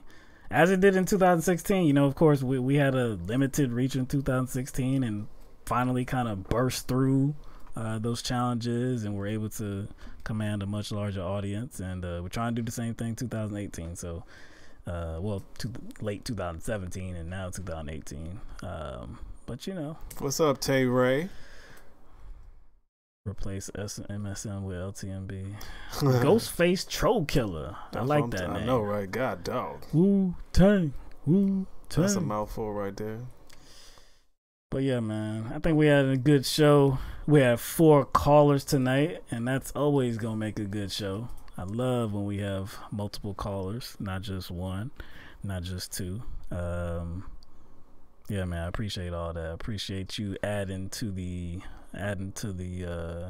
stream. We like to hear different, I guess takes on issues, different vantage points. Maybe you coming from a different place. Always want to encourage our callers to call in and express their views. I think that's important. Just kind of piggyback on something. I think most of the callers, something they brought up is the impact of talking to people and the impact of broadcasting your viewpoints and opinions. Because even though we live in this kind of technological, like, I wouldn't call it a technological utopia, but we kind of do live in this world where the information is at the tip of our fingers. Mm-hmm. And we need to kind of take advantage of that, because I think there's a consequence in people not voicing their opinions and not getting out information and not speaking about what they believe, because you kind of get into this place where people don't know that there are other people who think like they do. Mm-hmm. You know what I'm saying? And you get into this place where there are people who have outdated views who don't even understand or don't even know that those views are not widely held. So you have people who don't talk enough about their ideas and their views, and you have people who have outdated views and very narrow views who over-exaggerate how many people actually have those views. So once they see people have very contrary views, then they're like, oh crap, like dang, it's not as many people that think like me as I thought. You know what I'm saying? So not only are you connecting with a large body of people who share your opinions, you're kind of you act as some sort of mirror, or you are a contrast to those that kind of live in a bubble where they think their ideas and opinions are the norm, and they're not. That's why we have a large segment of the population who thinks that they're being discriminated against because they think they're still in the majority. You know what I'm saying? I think, man, I mean, definitely more people need to talk. Definitely more people need to communicate and conversate, especially when social media platforms are right there at our fingertips. It's just that, I think, like, the people that are really involved in our society, if we're talking about if we're talking about the United States of America, the people that are like highly involved and active, I think most of them are at least comfortable in life. You know what I'm saying? Like, I think the highest the highest percentage of people that actually engage in politics and engage in like going to the polls and actually voting, I think those people, like I said, are probably at least a little bit comfortable or very well off. You know what I'm saying? Like the people that believe that, like, hey, everything's gonna remain the same, politics ain't for me, just absolutely disconnected with the whole system.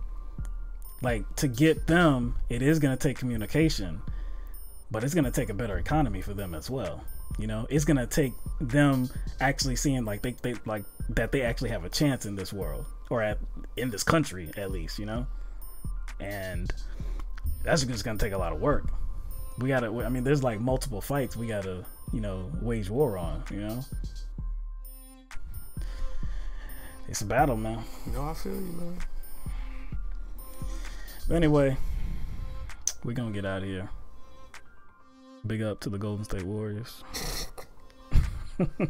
Yo, big up to LeBron too, man. Straight up, man. Because you know when we were having that conversation about the Philadelphia Eagles and you know them being disinvited by Donald Trump, LeBron James had a press conference earlier today too, and was saying, "Hey, doesn't matter if Golden State Warriors or the Cleveland Cavs win the championship. Neither one wants that invite." You know. Dang. So, yo, I haven't always been a LeBron fan. I'm not actually a LeBron fan right now. I'm not a hater. I'm not a LeBron hater or anything like that. But if you're talking about the man, if you're talking about what he stands for, like what he stands for, and what he calls out, and what he uses his platform for, I'm totally with him, man. You know what? He didn't do any of that on the NBA's time, but yet your girl Laura Ingraham still called him out and said, "Shut up and dribble." Even though he was addressing these things on his own time. On his own. So when people make this excuse about athletes, address this on your own time, they make kind of that declaration or that actually recommendation, and athletes actually do that, they still have something to say. All right, man. Appreciate everybody that made it out to watch the show tonight. Again, if you haven't already subscribed to the YouTube channel, please do so. It's very easy to do so. Just click that button right on the right hand side, the lower bottom right hand side of the screen. And if you haven't, click the bell to receive all the new content right as soon as it actually drops on YouTube. Please click that button. We will see y'all on the next program, which is Tuesday, 7 p.m. Eastern Standard Time.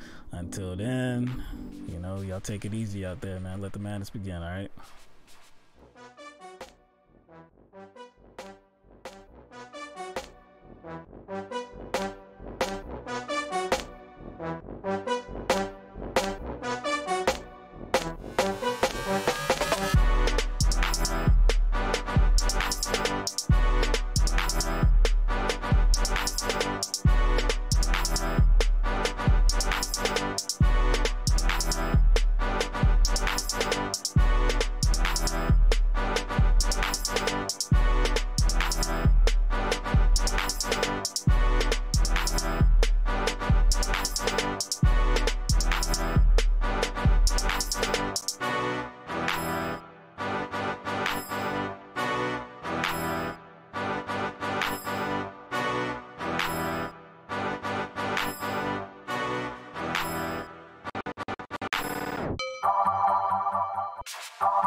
you.